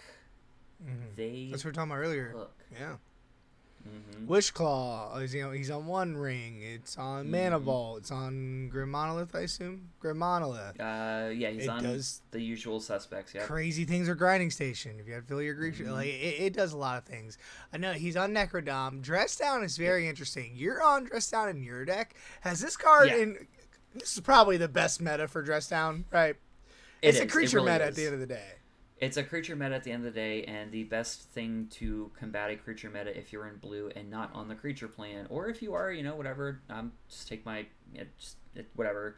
Dress Down is a great card. I've been playing Dress Down for literal months now, and I've been loving it. Like, sure, it'll turn off my own Thoracle if it gets to that point, but I also play ways to remove it. Rock Size no different, and Derek and I were going back and forth on Dress Down pretty much months ago, and I'm glad that he's still on it. Yeah, it's a really, really, really, really, really good defensive piece, right? And then it's so 9 times out of 10, it's not your turn, so it doesn't matter for your Thoracle. But yeah, also it has. I think it's busted because it's flash, right? Like yeah, and it's a very fun card too because like I did a game. I played in a tournament where I got top 4 at Sky High back in June. I think it was like middle of June for that one. And it was in my round 4 or round 5 going into top 6 or going to the top cut or whatever it was. And I'm trying to go for a win. I'm trying to push. And my opponent, I go Transmute Artifact. And before it resolves, TNT plays Op Agent. And I'm like, heck. All right, well, this takes away my plan because I was going to try and degrade or whatever. So I let the Op Agent resolve because nobody had interaction. I didn't have any like swords or anything like that. What I do before my Transmute Artifact resolves, because priority reset, was I cast Dress Down on my turn. So that Op Agent was literally going to be nothing. Like, second Dress Down hits, Op Agent goes, well, I'm just a vanilla creature. All right. so you can search your library, and I don't have to worry about anything. I'm like, yep, that's good. That's good. Cool. So transmute happen and whatnot, but it's a really good card for like different synergies. You can use it for your own stuff, but a lot of times you're using it on your opponent's turn. So I'm glad that Derek's on it. He's on 24 lands, which I think is needed for this version of the list, especially because they're on keys and they kind of need one extra mana to start tapping and untapping their One Rings effectively. So I don't understand Mount Doom in a Turbo Nas deck. Can you explain it to me? So Mount Doom, Bryant Cook has it in his primer, and he goes into a thing with it, but effectively it's Mount Doom is great because it deals damage to each opponent, and you can also do the bottom part, which is not as relevant, but effectively it's just you're doing the Mount Doom thing to start pinging people, and that's pretty much it. I think. Well, why would the fastest deck in the format care about that? I don't understand. Let me see if I can. I just never understood it, and there's a reason. I just don't know the reason. He's on 3 talismans. I want to see if he's on anything spicy. In like 2 seconds. Besides the keys, this is pretty generic. He's on the wheels. Yeah. And all the extra keys used to be a thing too. Like some keyless were playing Citadel. Some keyless are doing like Apple of Eden 2, which doesn't really matter because you're sacking Apple of Eden when you do it. Where are you? Yeah, I might try Key and Terra. Mount Doom. Okay, so how Bryant Cook lays it out for Mount Doom is Mount Doom, much like Otawara, provides an uncounterable effect that we desire that is, as it doesn't cost us a deck slot since it's tied to a mana source. The pseudo Wrath effect does come with a cost, so it's basically for a uncounterable Wrath effect, and they have to sacrifice a legendary artifact. Well, they do play Silas Wren, who is a legendary artifact creature, so they can do that. Plus, they play other legendary artifacts. So it's for the bottom ability. It looks like it's for the bottom ability, because that's all he talks about is the bottom ability, on top of like tapping for red and black. Okay. So it's a good board wipe. I do agree with the logic though. Like it's a pretty good board wipe in my opinion. But I've never seen Rockside play the board wipe. Yeah. But then again, I've played a lot of Rockside lists, and I've never come into like a game or a situation where they've activated for that ability. I just feel like in this list, you're talking the fastest Nas deck in the format. Yeah, in this list, like I could see people playing it for the bottom ability. Just this list is kind of crazy. But I can ask Derek about it. And maybe it does come up. Maybe those games where it's like I'm dead to creatures and all I have is mana and I don't have a tutor. I have to do that. I guess it might save them a game and then it's in forever. Right. It is free, but I just feel it is free, and pay life could be relevant, right? Like for what it's worth, the pay life will be relevant, but the back half being a wrath effect for all these creature decks, is beautiful. It's Rogthras, Kinnan. But again, I have yet to come into a situation where they play the Mount Doom in a pod that's playing against Kinnan or Rogthras in this case, and they're activating it for that back half. Usually they're just winning the game, or somebody's winning the game before them. That's what I'm saying. But I'll touch on that with Rockside players. He's on Into the Flood Maw, which a lot of them are, because once Dockside was banned, Snap was cut immediately from all the decks because we're not bouncing our stuff anymore. I was on Into the Flood Maw. I'm not too much into it anymore. I like Snap now just because Snap is a free spell that untaps your lands at the same time. Yeah. So I feel like Flood Maw replaced Cyrift in like a turbo deck. Yeah. I don't think he's on Psych Rift anymore. No, he's not. No. Yeah, see, I'm on Psych Rift, and I think Psych Rift is great. I know a lot of people are going lower and lower on the removal suites. I still think you should be playing them. But I'm also, I think, different. So me too. But all right, man. Good job, Derek. Let's keep it rolling. We got our boy Harrison. And here's the boy. This is the beat me. The guy who is very happy that he finally now has his gold. His red name tag in the Dargo server. He got his red. I guess there's a thing where if you top 16 a 60-person event, you have to casually and playfully bully Kellen to give you a red name tag for your name. Yep. So he finally got that one with this event, and yeah, basically, he's also known as the guy that is just crazy enough to play not to play Grand Abolisher. Yeah. And he's been a huge proponent of like Jolly Balloon Man. He's been a huge proponent of playing more Technomancer lines. Like his list is more like creature focused, but it's very. You may not notice it or it may not look like it, but his deck is actually pretty much like leans more towards a faster game plan than typical like Tim Dargo lists.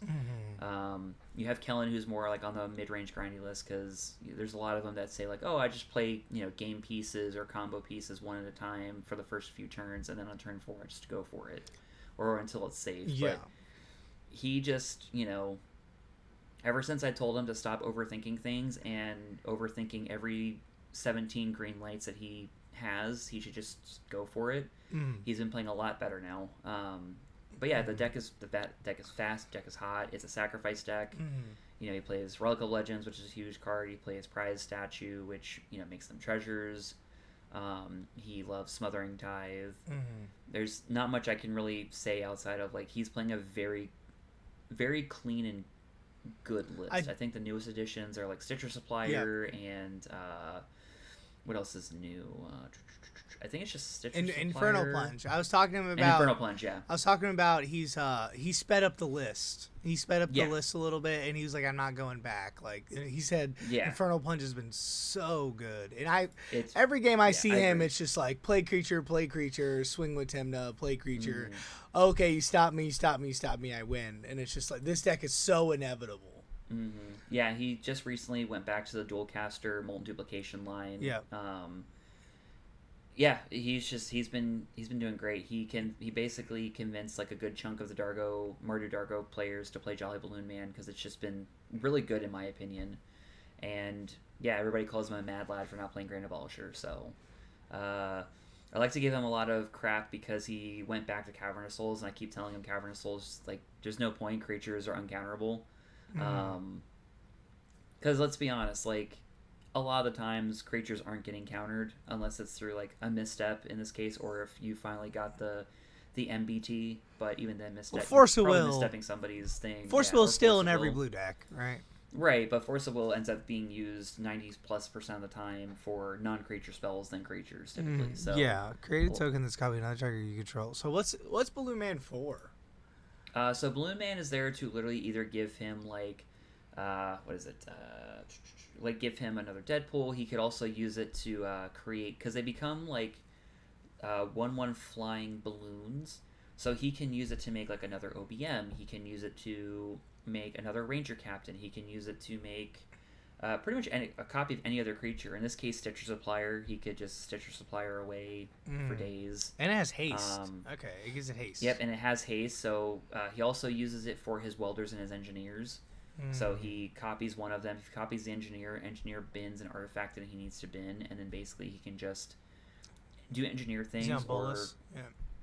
He is on Citadel. He can't obviously Citadel out through engineer, but he can do it through welder, which doesn't really matter typically for him. He's got Relic of Legends, which big mana, Altar of the Wretched, or I think the code name for it the short form is called Walter. Very, very good card. You pay 3, return it to your hand from the graveyard, and then you just ETB it. You're drawing X number of cards, and then exiling, or then milling X number of cards, where it's that creature's, I think, power. Yeah, you could do the power, so play Dargo, play Walter, draw 7, mill 7, repeat the process, especially if you have, like, Technomancer loops. Deadpool, he has so many different things with Deadpool where it could become somebody's thing, or he will just play Deadpool, not even exchange text on stuff, and just, like... I think putting up Deadpool, like, put this deck actually, like, a top 10 deck again. Because a lot of people, definitely pushed it further. I think it definitely pushed it further. So yeah, big shout out and big congrats to Harrison. Like, he's been doing a lot of work with this deck. So, and I mean, he's a great guy, right? Like, yeah, great guy. Like, he's also now a point where like he's actually looking to cut Bolas' Citadel. And I was like, that's funny. He's like, yeah, I'm thinking about cutting it. And I'm like, all right, cool. And so who knows if he actually like goes through with it, but he's just got a lot of stuff cooking in the brain, and yeah, he's on 24 lands, the usual suspects of lands. So yeah, and he loves this deck. He's been on this deck since I've known him for a few years. Oh, really geez, good guy. He's been cooking in Mardu for like the last 2 years or something like that. Yeah, 2.5 years. And he's a good player. What I like about Harrison is like pre-game we're really cool. He'll talk to you about anything. Mid-game, you know, it's fucking ears back. He is a competitive player. He's gonna politic you. He's gonna talk to you about everything. Like, like we had a fucking crazy stack. My ad nauseum resolved. They politic. It was a crazy thing. He ended up getting there, and it was really cool. And like he's really smart. And then the second the game's over, we're like best friends again. And I love that. Yeah. And I love seeing my friends do good. I love seeing competitive players just go from, hey man, how's the kids, how's the wife, to I'm gonna slit your throat, fuck you. Like he was on it. He was on. Like we're to the point where we were drawing, right? The rock side was gonna force the will my Nas, and they were like, oh, let's just draw here. And Harrison's like, no, I'm not accepting a draw because he's at 29 life, and there's 2. I have OBM. There's 2 draw engines. I'm not accepting a draw because of and I end up sad nosing. And Harrison was just like on his fucking game, and I'm like, yeah, man. Yeah. And he was like, well, it doesn't matter if you guys draw, if one of us draws, because we still got to play. He's like, if one of us wins, we're in. So he ended up winning, and me and Barrick had to play round 5. And he was like, he was right, and I didn't even think of it. I'm like, oh yeah, I guess you're right. Like I don't care if we draw or not at this point. Yeah. But he's always thinking about stuff like that. He's always cooking. He's like never like slouching. He hits every trigger. He's always on his game, and I love that. And dude deserves it. I can't wait for him to actually like win a big tournament because he deserves it. He's been cooking with Tim Nadargo for He's been cooking, and it's gonna get there. He's gonna get it 100%. I think he'll come he will get it soon. I agree. So congrats, Harrison. Love you. Yep, congrats, buddy. Let's go to Drew Lipson. This guy's cool. He's a PWR guy. He goes to my events all the time. He's cooking with the Wandering Minstrel. Do you have any? He is. Do you have any thoughts on this deck? The deck is great. It's a minstrel list. And 5-color Lumra. It's pretty much a Lumra list. He's doing what minstrel pilots are doing since minstrel I think was spoiled, is they made it a huge lands heavy minstrel list, or let me sorry Lumra list. 38 lands, baby. 38 lands. I'm not too familiar with the list as a whole, but a lot of the stuff that I'm seeing looks pretty standard for like a lands list in general. So. I don't know what is really cooking in this, so I'm probably gonna have to shift the combo to you on that one. Yeah, so pretty much it's 5-color Lumra. There's a lot of combos of Lumra in the deck, and there's a lot of crazy things. Also, the coolest thing about this deck, and what I really appreciate and love, it's actually an ad nauseum deck because the CMC is like so low, 108. So it's like 0.8. Like the statistics are you draw most of your deck because of the land stuff. And this is a low land count. I think the one my brother was on was like 49, 48. So it's really interesting. There's a lot of crazy combo. There's like, I think he said 9 different land combos that you wouldn't even know. And like Amulet of Vigor is really good in the deck. So pretty much this deck is about the top ability. And then the bottom ability is an outlet as well because you can make all your guys towns. It's a crazy deck. And I'm with you. I don't know all the combos, but I do know like Aftermath Analyst and Lumra are like the deck. If you see a Lumra, you're dying. If you like Lumra and you want blue in your deck or 5-color, you play this deck. This deck's good. Yeah, and I know he's more like, I know he came from being a Kodama Sakashima or Kodama Thrasios, like Simic Kodama pilot. So seeing a lot of the heavy blue-green stuff is like, that seems very Drew. yeah. Drew's cool. I drew with him on one of my games. He's super cool guy. Yeah, he's a cool dude. I think there's a gifts line in here. I couldn't tell you. Scape Shift's one of the best cards in the deck. Bring to Light's a combo somehow. I do know there's a loop with like it doesn't matter what you do. I think because it's like instant speed. Do this, kill a guy, bring Loomer back, and then do this, and then get all my lands back, and then bring my lands and get infinite mana. Like, this deck is one of those decks where it's going to fly under the radar, and then there's, like, nothing you could do about it. Because it, like, we can just look at the lands real quick. It's on, like, Shifty Woodland. It's on the double bounce lands. It's on all these. Seeing, like, OG Boseiju in this list. Yeah, the Boseiju. Oh, my gosh, that's so cool. Lotus Field combos, right? I think so. Is Lotus Field here? I don't see it. Yeah, Lotus Field is, there it is, next to the Triumph. Yeah, Lotus Field Untapped is broken, if no one knew that. It's bananas. Yeah, it's on Mirapool stuff. Is it Hickory? Yeah, there's a few. Oh, Hickory Wood. Yeah, the Depletion Lands, Emergent Zone. This is one of those crazy decks. I probably, if this deck like wins a big tournament, I'm definitely gonna do a deck tech with it because I just don't I don't understand what's going on. But there's so many cool things. It's definitely like Simic heavy. I'm getting a lot of Simic vibes from it. A lot of blue-green things in general with like the splashes of the other. It's probably it reminds me of like remember Tatiova used to cook? Yeah. I remember Tatiova. It's that with steroids. Yeah. It's that with a Voice of Victory and a Ranger Captain and an Ad Nauseum and a Dark Ritual. You know what I'm saying? It has like. I agree. Yeah, this deck is crazy. And Drew's cooking. Drew's always been a good player. Do you know Drew? So I interact with them a lot in the PWR server, and I think we've played in events together here and there over the last like probably year or so. Cool. Every time I interact with them, I'm like, oh yeah, that's right. You're out of whack. Gotcha. Right. Yeah. Because most of the time I just interact with them like online. So really. Yeah.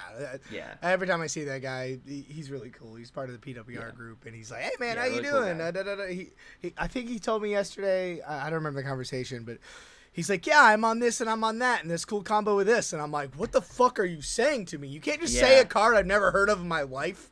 He goes, it was also kind of funny too. Is like we were supposed to be paired together in round 1 before the repair. So I was like, "Oh, you playing some Kodama with me today?" He's like, "Nope, we're playing some Menstrual." I'm like, "Oh, okay." He's cooking. I was like, "Anything spicy?" He's like, "Oh, we got some spice in here." He's on Savine lines. I think he's on. Is he on Reanimate and Tomb Reanimate? Like that's hot. Tomb Reanimate. Yeah, he's got everything. It's great. Yeah. But Fairy Mastermind, there's Fairy Mastermind loops in this deck. Spring Heart. This is like Nadu. Like Nissa, this deck's shout out to Drew. He's a super cool guy. Congrats. And like we said earlier, is I think 1 or 2 people were kind of like lame. Like people had a couple issues, but all in all, like I thought the field was great. Yeah, the field was absolutely especially 83 person tournament. Like sometimes there's a cheater, there's a sore loser, there's a name calling. Dude, I want to say 80 of the 83 people were dope. That's hard to come by. Yeah, I agree. Like there was some issues like towards the end of the day, but I think, for the most part, like it was just overall good. I mean, people were griefing over 3 pods later in the round or in like later rounds. Yeah, people were dropping, which was like it happens. You kind of have to just deal with it. Yeah, that kind of sucked. So, but I mean, it is what it is. Like we're not gonna. Yeah. I'm not gonna be the guy to bitch about fucking Melee all day long. Like. Yeah. Exactly. You lost the game because you lost the game. You won the game because you won the game. At the end of the day. Exactly. Right. It's like there's no excuses. You ended up in top 16 because you literally like got into top 16. By winning. That's we talked about off air a little bit. There was some weird things where round 3, all the 4 10-player points people played in the same pod, which that should have never happened, and that changed the whole tournament. But at the end of the day, doesn't matter your pairings. You win, you lose, and that didn't change. It doesn't matter who you go against, right? Yeah. And then like round 5 was the same thing, where all the 10-pointers that were trying to lock in for top 16 were all together, except for like 3 of us who were in the top 2 tables. Yeah, super weird. Also, too, if I would have, somebody told me this, I was the only one with 7 points going into round 5. So if I would have somehow won my game, which I almost did if you said pass. I was 1 mana from winning that game. So if I would have won my game, there's a lot of 10s and up, right? And then there's a lot of 6s. There's like 12 6s. Well, if my 7 goes to 12, they say I fuck like 4 people. Essentially, yeah. Like, so I was like, honestly, oops. Like I would have fucked I think someone told me that. They're like, you would have screwed up like 4 people and they would have hated you forever. Yeah. And I'm like, oh, it would have oops, been, I lost you would definitely would have knocked out like a good chunk of people that were going in, because like I said, I went in I was going to round 5 in 9th place, and I only accepted the draw because I was confident that like my 11 points would still keep me in top 16. Yeah. And there was like a lot of known unknowns that needed to happen in order for that to get, and I was one of them, pushed out effectively. Yeah. And I was the second 11 pointer like in that So I was the second 11 pointer. You'd have been good. Like, it would have kicked out, I think, all the 10 pointers. I think they said. Yeah. So you would have been like 15th or 16th, and I would have been like 11th. Yeah, but exactly. Whatever, doesn't matter. It's just funny that I didn't even know that. Is, yeah. I had no idea. Like, Yeah. oh yeah, I There's lost just- on purpose. You're welcome, guys. Like, I had no clue. I'm here to win. But anyways, let's hop into it. Number 7 is Narset. Sadly, Yeah. it's not here. If you guys see, it goes 6 to 8. Yeah, he Sucks. was an interesting player. I played with him in round 4, and there was just a whole I mentioned previously. It was a whole draw thing. You know, you just it was kind of like we at the end of the day we kind of just used it as like a learning tool for him. Like, hey, you know, the win is there presented. You know, either you accept it or not. And if you're not going to, I totally respect it. You know, can't say no to it. I don't know. All I have to say about him though is like the coolest part about this guy is like this man has like miscut dual lands. We're talking like a miscut plateau, miscut Volk. Like I think I played against that guy at SCGCon Tampa last year. Okay, he had like the coolest miscuts. He had like the tallest deck that was triple sleeve. He was wearing gloves to like use the deck. I played against that guy. And yeah, it was very cool. It's like he had really cool miscuts, and I forget who I was talking to, but it was just like, yeah, that entire deck probably has to cost like $20,000. Yeah, you need a gun and a briefcase for that guy. You pretty much do, yeah. But I mean, cool. You know, good. Congrats to him making top 16. Yeah, you know. especially it's probably the spiciest deck here besides like Wandering Minstrel, right? And it sucks that we can't talk about it. I'll try to. Yeah, it was big Narset too, like OG Narset. OG Narset, yep. The 6-mana one. Narset. I'll probably try to do my due diligence, and I'll get with Glade, see if we can try to find the list, and I'll just post it in the description, and hope people could look at it. It sucks because decks like that are so cool and few and far between, and then they'll hit like a random 16 here. And also, it's not that they just top 16; they got 7th. Like they were cooking the tournament. Yeah, like, I think they got 3 wins. 3 wins in the Swiss and then lost in the top 16. So, I mean, it sucks. But again, at the end of the day, it's another 5K. And nowadays, I literally ask my friends, I ask Ian and them, and I'm like, hey, how big of a tournament do I need to throw in Central Florida for you guys to travel? And they're like, probably a 10K. And I'm like, that's fucking wild. Point, I have 2 1Ks next month in October, 2 1Ks in 2 different areas. And people are like, nah, we're good. And I'm like, what about a 5K next year? They're like, nope, it has to be a 10K to make it worth it because the economy, right? And I'm like, that's so wild because they're so popular. There's 5 5Ks like a month, or 5 or 6 5Ks a month, and it's like we've just gotten to a point where like now that we've reached thresholds of players showing up for a huge 20K and like the prize support just increasing exponentially now. I mean, last year people were only willing to travel for 5Ks minimum to make their, you know, if they were good enough to like be able to make their money back, and now it has to be a 10K for them to leave like their comfy areas to perform. I think 40 to 50 of these players were locals. I'm pretty sure. Like I saw all Sky High. I saw a few people from Ocala. A couple people. I think Shauna was the only one that I recognized that was from out of town. The Crick guy is overseas, but he was already here because his friend. Oh, Jess. So Jess. There's a few players. Jess lives here in South Florida, but he goes back between Brazil. And here for like business and other things. Yeah. So there's a few. So I play with him all the time, like down south. You know, anytime I go down there for like a weekly or something. So, which who we're going to talk about soon, actually, to segue into this. We're going to talk about it right now. Jess Cantrell. Really, really cool. Real quick before we hop into it, I just have to say for my brother, my brother turned to Notion Thief at Crick's. I think I was on the plays Peer into the Abyss. Turn 2. They're turn 2. So my brother just went Mystical Tutor, Dark Ritual, Pass. And then they went Peer into the Abyss, he Notion Thief, he won. He was like, man, I cooked Crick. Crick sucks. And then he got cooked by Jessica Cantrell in the second game. And he's like, you know the best Crick player in the world? Yeah, they just cooked my mouth. And I was like, really? So the best player in the world.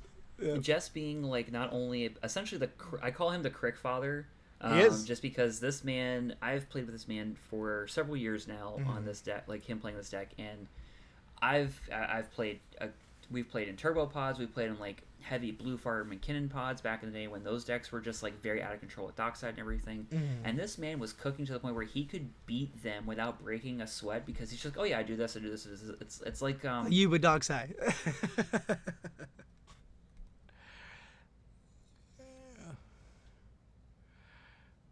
the math in front of you type of thing, and he's just always calculating. Is okay, well, I'm gonna do this. Okay, if I can't do this, then I can pivot to this. Yada yada. And great guy, He's absolute. probably great played guy. the deck thousands of times. So he knows every I'm. combo, knows everything.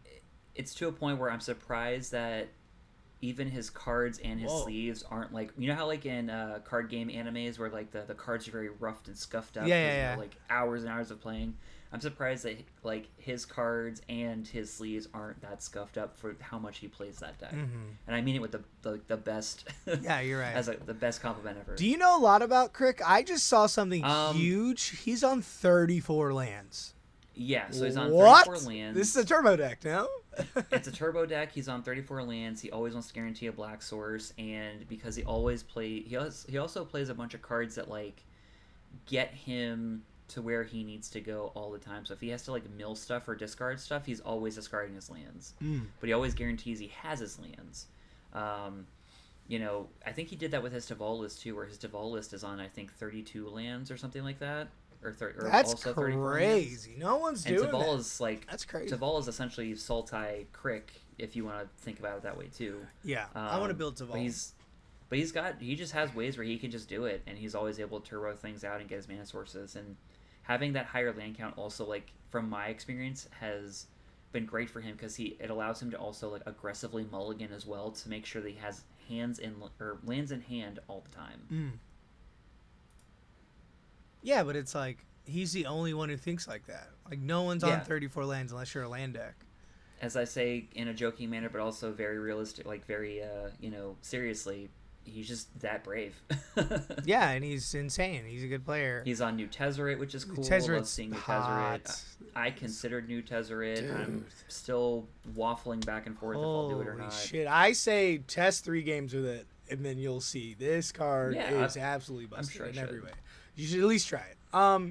Do you the traditional Crick lines? I mean, it's Phyrexian, but you pretty much pay God damn it. You pretty much he's got the Phyrexian one. Yeah, you pay life for black. Pretty much it does Gary loops, you kill the table, and then it's Scourge Familiar. What's the one where you could do stuff? Necrotic Ooze. You have Necrotic Ooze lines where you just play everything, and then it's Villa Shieldred combos, Peer into the Abyss, Broodlord combos, Razikat. I hate that it gives you Phyrexian for the for the description of the Phyrexian one. It's so annoying. Yeah. I know. I looked at the Oracle text. It has lifelink. Phyrexian can be paid with either black or 2 life. And then for each black in the cost, you may pay 2 life rather than pay that mana. Whenever you cast a black spell, put a 1/1 counter on Crick. So he's always casting black spells. He's always getting Crick big enough to gain life. He's also got combo lines in his list like Gary and stuff to always regain his life back when he's at very low life totals. I have seen this man go to 1 life in Crick and still kill us on the board. Because he does the one thing that he needs to just gain him all that life back, if not more, and then drain the table at the same time. It's a crazy thing. How fast is this deck post-ban? Because I know pre-ban with Jewel Lotus, it was killing turn 1. Jewel Lotus, he was killing turn 1. I think the quickest he's taken us out is like turn 2, turn 3 with the right hands, if I remember correctly. But so you still win turn 2. The dude's a master of what he does. Cool. That's all I can really say on the matter. Beseech the Queen. Yeah, this deck's hot. And he's really cool. After he beat my brother and smacked the table, he talked to them for 10-15 minutes about the deck, and they were just staring at him like, give me all the knowledge, father. Yeah. He's like, yeah, sure, I'll give you the knowledge. Here, look at my primer too. Yeah. Super cool guy. Again, best Crick player in the world at this cool 5K event. Cooked. I wish I could talk to him about his top pod, but it's fine. You can. You should be able to find him. He's you could find him on Twitter as I think it's Bolus Yang. Bolus Yang. Okay. Bolus Yang. So Bolus Yang, BOLASYANG. The description literally just says CDH player, mono B lover, so you know it's him. Yeah, that's funny. You can reach out to him there. He's also Contrell on Discord. Contrell with a K, not a C. So he's always in those servers. I can also link the two of you together if you want, because I have him as a friend on pretty much anything at this point. Yeah, it's cool. I'm not really Great interested in the building the deck, but I am just interested like in how crazy this deck is, and just like all the crazy lines and all the stuff I probably could do a deck tech with him, just modern day of. Because Crick's really not doing that well in this format. And then he, like we said earlier, every tournament he goes to, if he's not top 4ing, like he's top 16ing, and it's crazy. And we need more of that. We need people like you on Dockside, more people like Crick, where it's like, hey, you think that my deck is bad?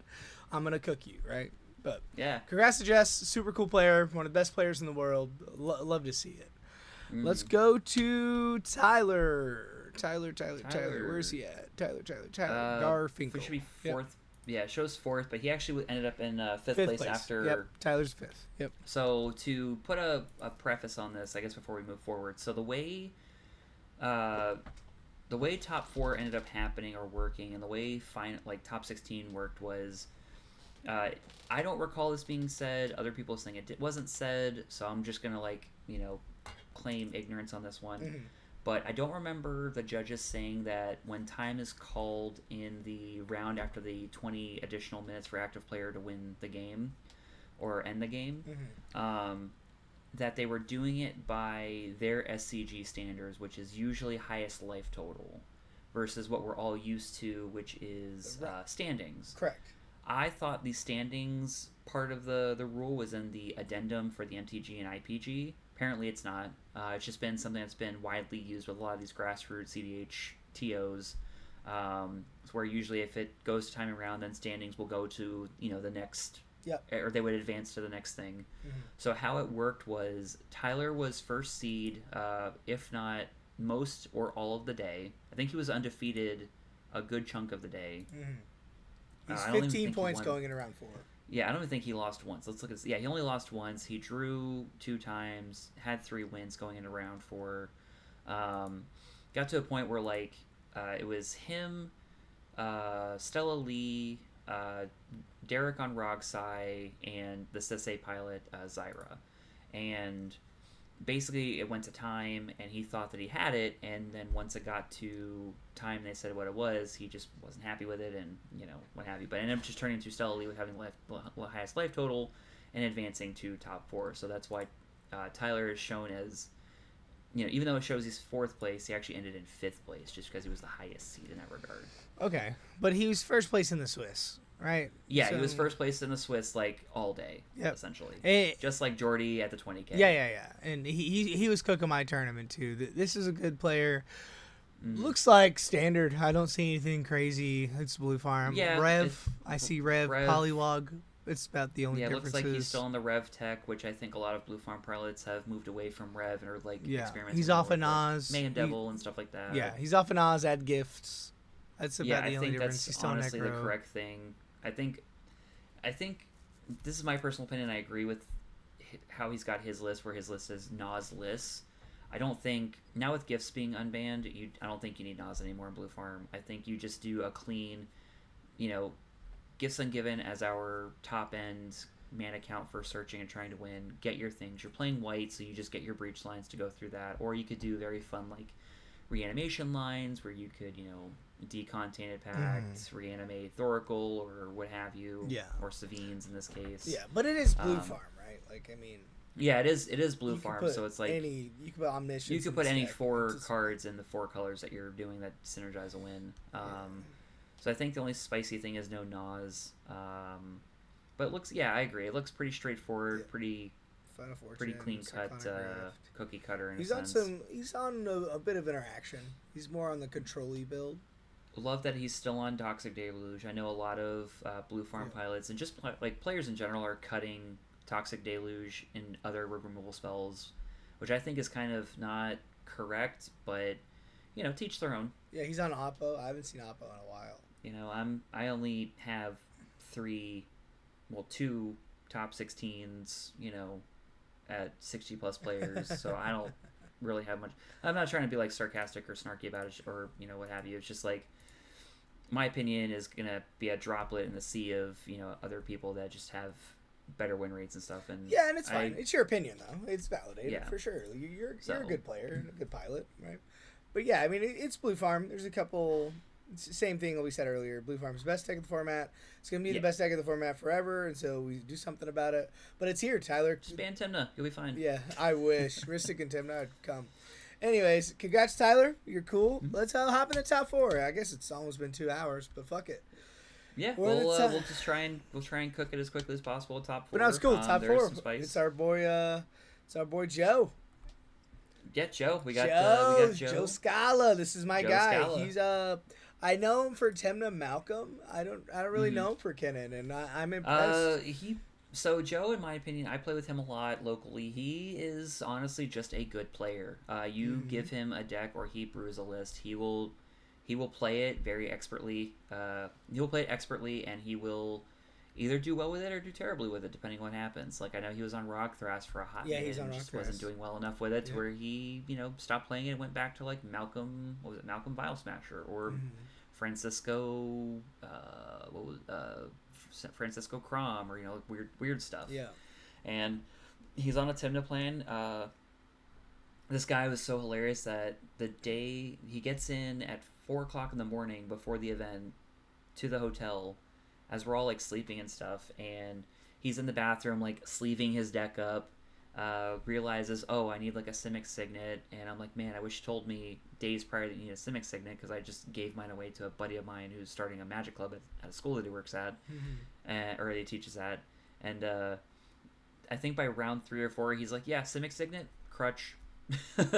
I was like, that's powerful. That's very powerful. That's so funny. But yeah, he's cool. But yeah, this is his Kennen list.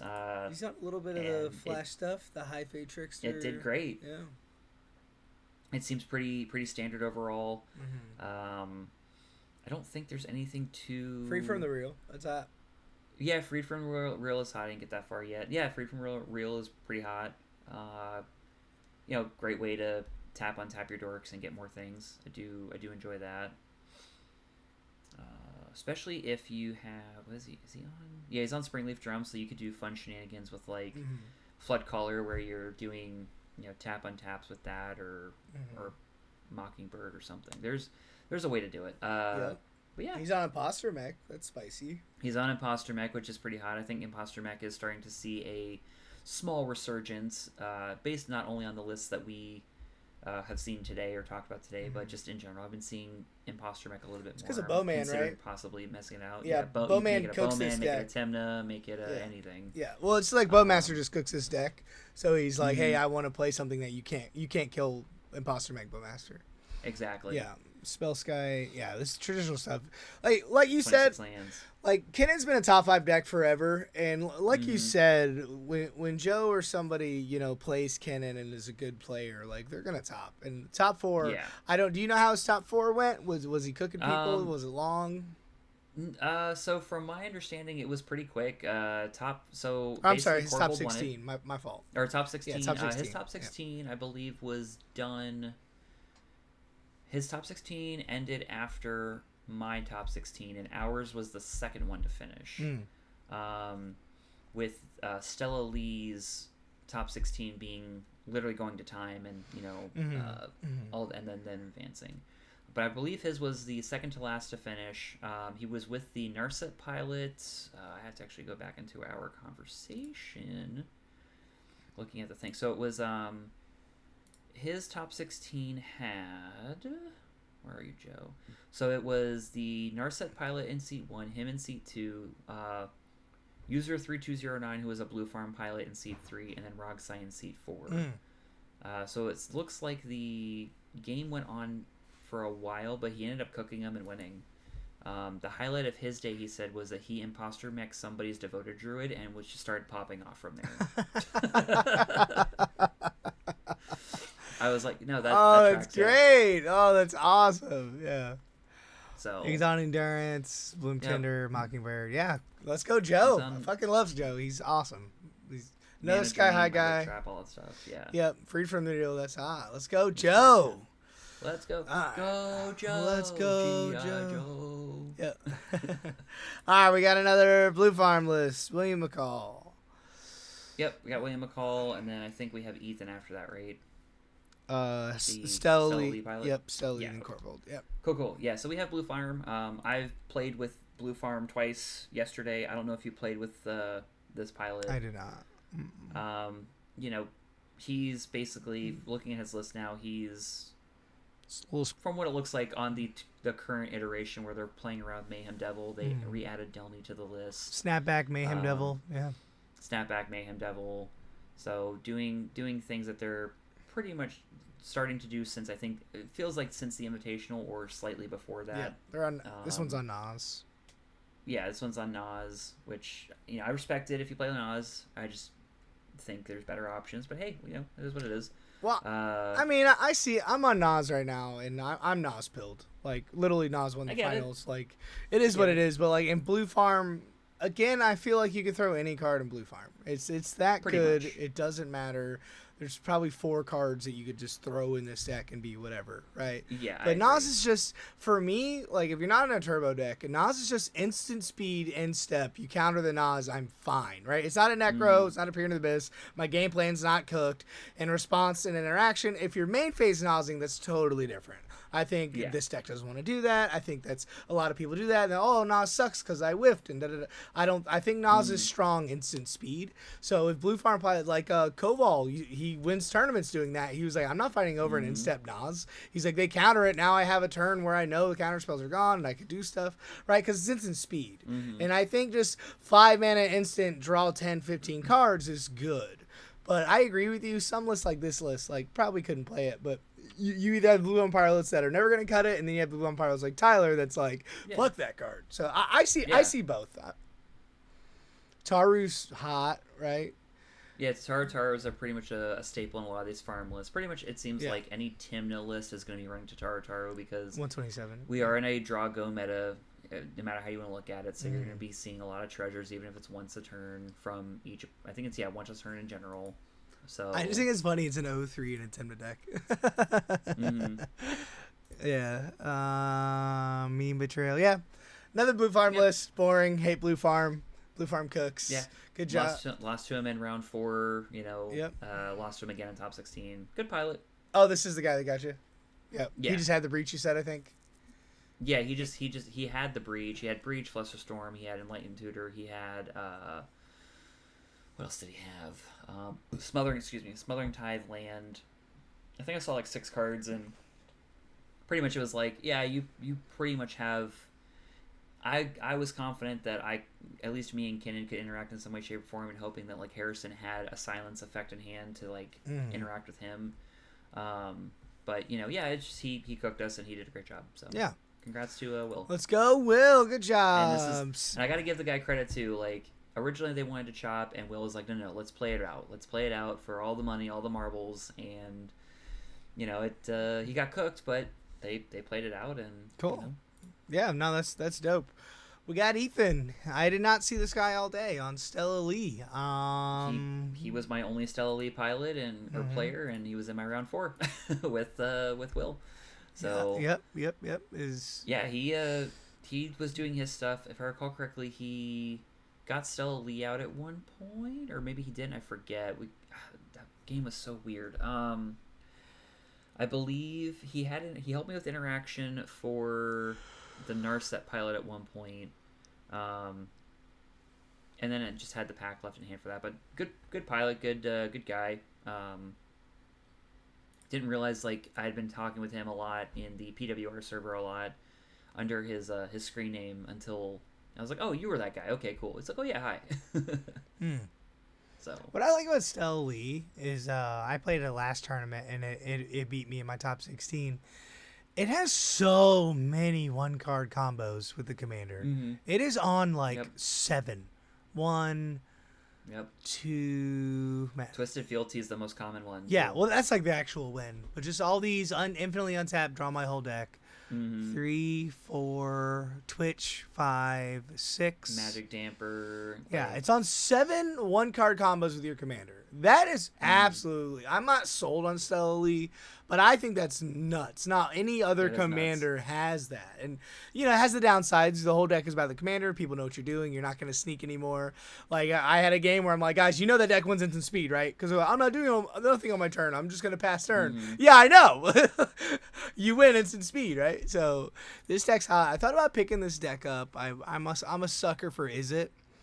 But Yeah, I get every that. time I see it, besides actually recently, before that I thought it was mid, but this tournament and the last tournament I was in, I was like, dude, it just came back. It's just so inevitable. Do you have you ever played against Stella Lee like before this tournament? Yeah, I've played against Ellie by a few pilots. I believe I even played against Kai, who's also known as a Fervent Alchemist online. He's a Stella Lee pilot as well. Played with him a few times. Really good with the deck. I haven't played too. I want to say probably maybe like a handful of games or something, but I know the typical gist of it all. Seeing the new FF card, Magic Damper seems like a good inclusion. Seeing Sensei Stop's cool. I'm trying to see if there's anything that's like spicy that catches my attention outside of the usual things like they're using Twitch and stuff like that, like we talked about. But I'm not seeing Yeah, I'm not either. Too much of anything. Looks pretty standard, but I'm Hidden enjoying it. Like strings. Marvin looks cool. I don't think I've seen Marvin played. If they are playing it, I've never. So seen how it does dropped. how does that work? It's just another Stella.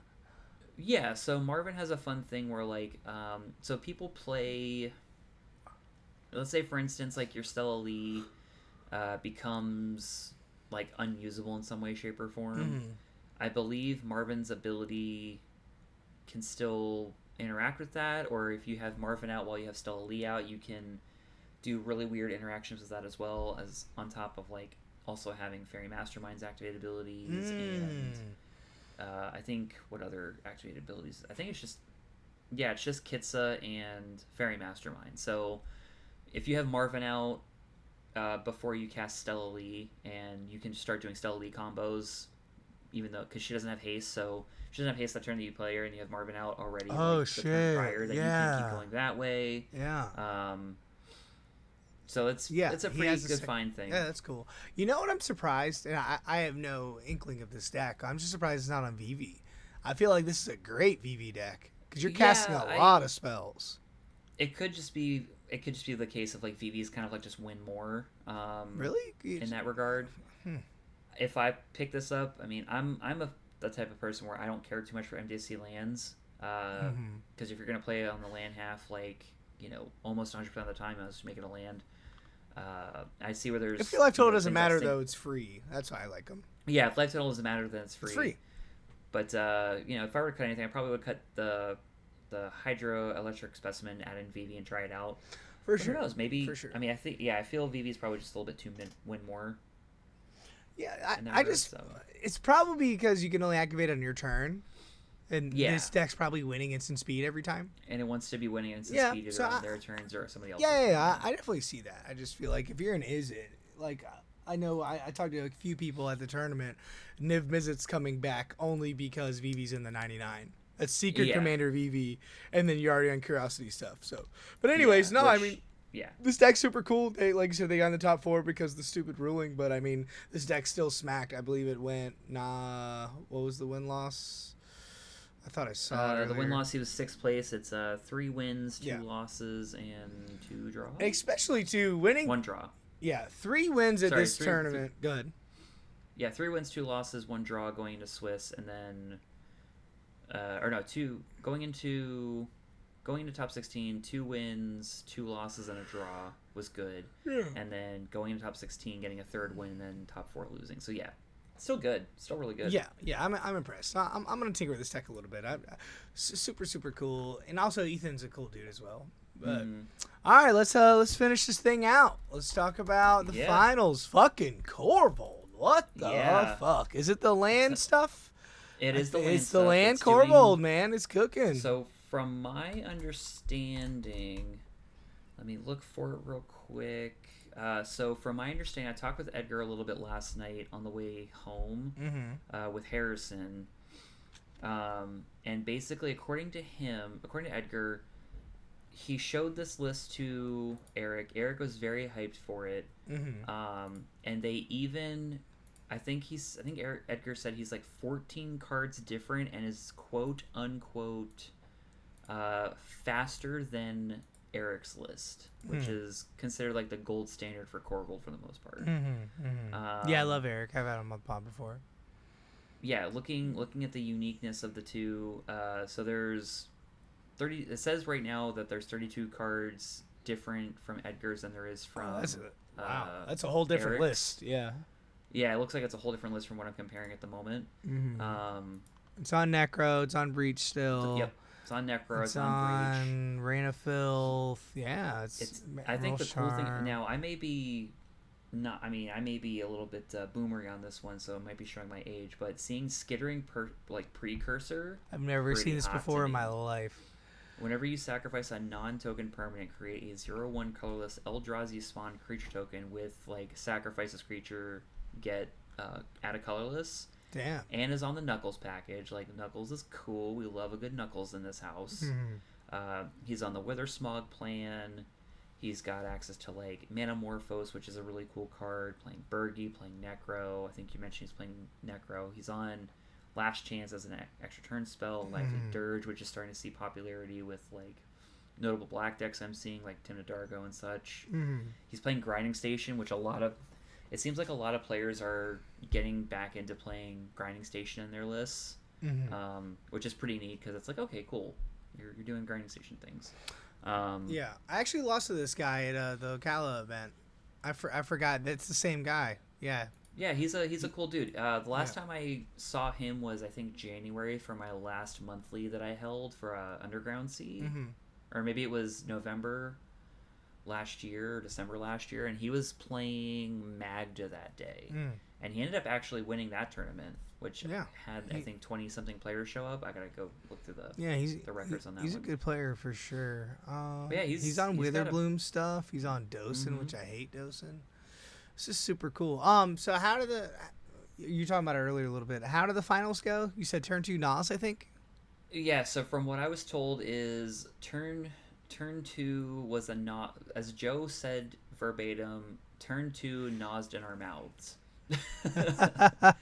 So I'm guessing what happened is he amassed enough board state to where at the end of the player before him's turn, he just goes, "I'm gonna do a Nas." Nobody has it, or he does main phase Nas on his turn. Either way, it gets to a point where he Noses and opponents have nothing for him. He just draws into the nuts, shows them the nuts, and wins that way. So I thought that was really cool and very interesting. I don't know how specifically he did it, but it could have just been he drew into the ways to get into the Witherbloom combo. Probably asked the other blue players, "Hey, do any of you have MBTs or any interaction?" They probably said no, or maybe they fought a little bit over it. Who knows? So Knuckles being added to the deck is really cool because Harrison was on Knuckles for a hot minute, Timna Dargo and Shadow, and he was really liking both of them for a small time. Whenever one more creature holding combination player create a treasure. Yeah. Yeah, I feel like with all these new cards, if Dockside ever came back, which it probably should never see the light of day, this deck would just be top 10 for sure. Oh, the Corval would go back to what they were doing pre-bans, which is Chthonian Nightmare combos and looping that way. I do like Knuckles, the Echidna, especially in Timna decks, let's say Timna Dargo, because they play Delny. So you're I have Knuckles and Delny. I have 3 creatures that swing. Especially with Timna out as well. So you're getting 6 treasures and 6 cards. You're getting all these different things. It's crazy. This new card too, Avendo Brush Razor. Avendo Brush Razor, yeah, that's a cool card. I was thinking about that card. Holy shit, dude! With Corvold, exile top card in your turn. It sacks a land, add 2 red for your turn. You just keep going and going and going. Yeah. Yeah. This as long as it has haste, you can just tap, sack land, add 2. I think that part's whatever. It's the top part. Every time Corvold's sacking something, the whole deck wants to sack stuff, right? Sack a treasure, get a card. Sack a treasure, get a card. With Corvold, you get a card. So it's sack treasure, draw 2 with this card. This is insane. But yeah, with the Brush Razor, it kind of gives you a way of trying to go for win attempts when Corvold's like off the field. Mm-hmm. So Right. it's pretty cool. It's It mini definitely runs Corvold. faster. Yeah. It's mini Corvold, and it definitely runs a faster game plan. So I'm interested to see. Like my buddy Edsel, who was on he was on Girog and Dahlia yesterday. Mm-hmm. Huge Jun player, OG Jun boomer, was on Corvold, wasn't entirely excited about the list. Second I told him that this list did well, he's like, I gotta look at the list. Showed it to him. I was like, it's faster, it's this, it's that. He's like, I'm gonna sleeve this up and try it out. So he's gonna sleeve it up, try it out, and see if he still likes it. But deck's hot. Yeah, I mean, it's Corvold shenanigans. Huge congrats to Edgar for going along with huge congrats to Edgar for goals, and huge congrats to Edgar for going crazy with it. It was crazy. Yeah, I mean, John, right? Winning with Witherbloom Apprentice in 2025 is fucking crazy. And they require you to use what? melee to submit. Yeah, super cool. Congrats on Edgar taking it down. Any last words on the tournament?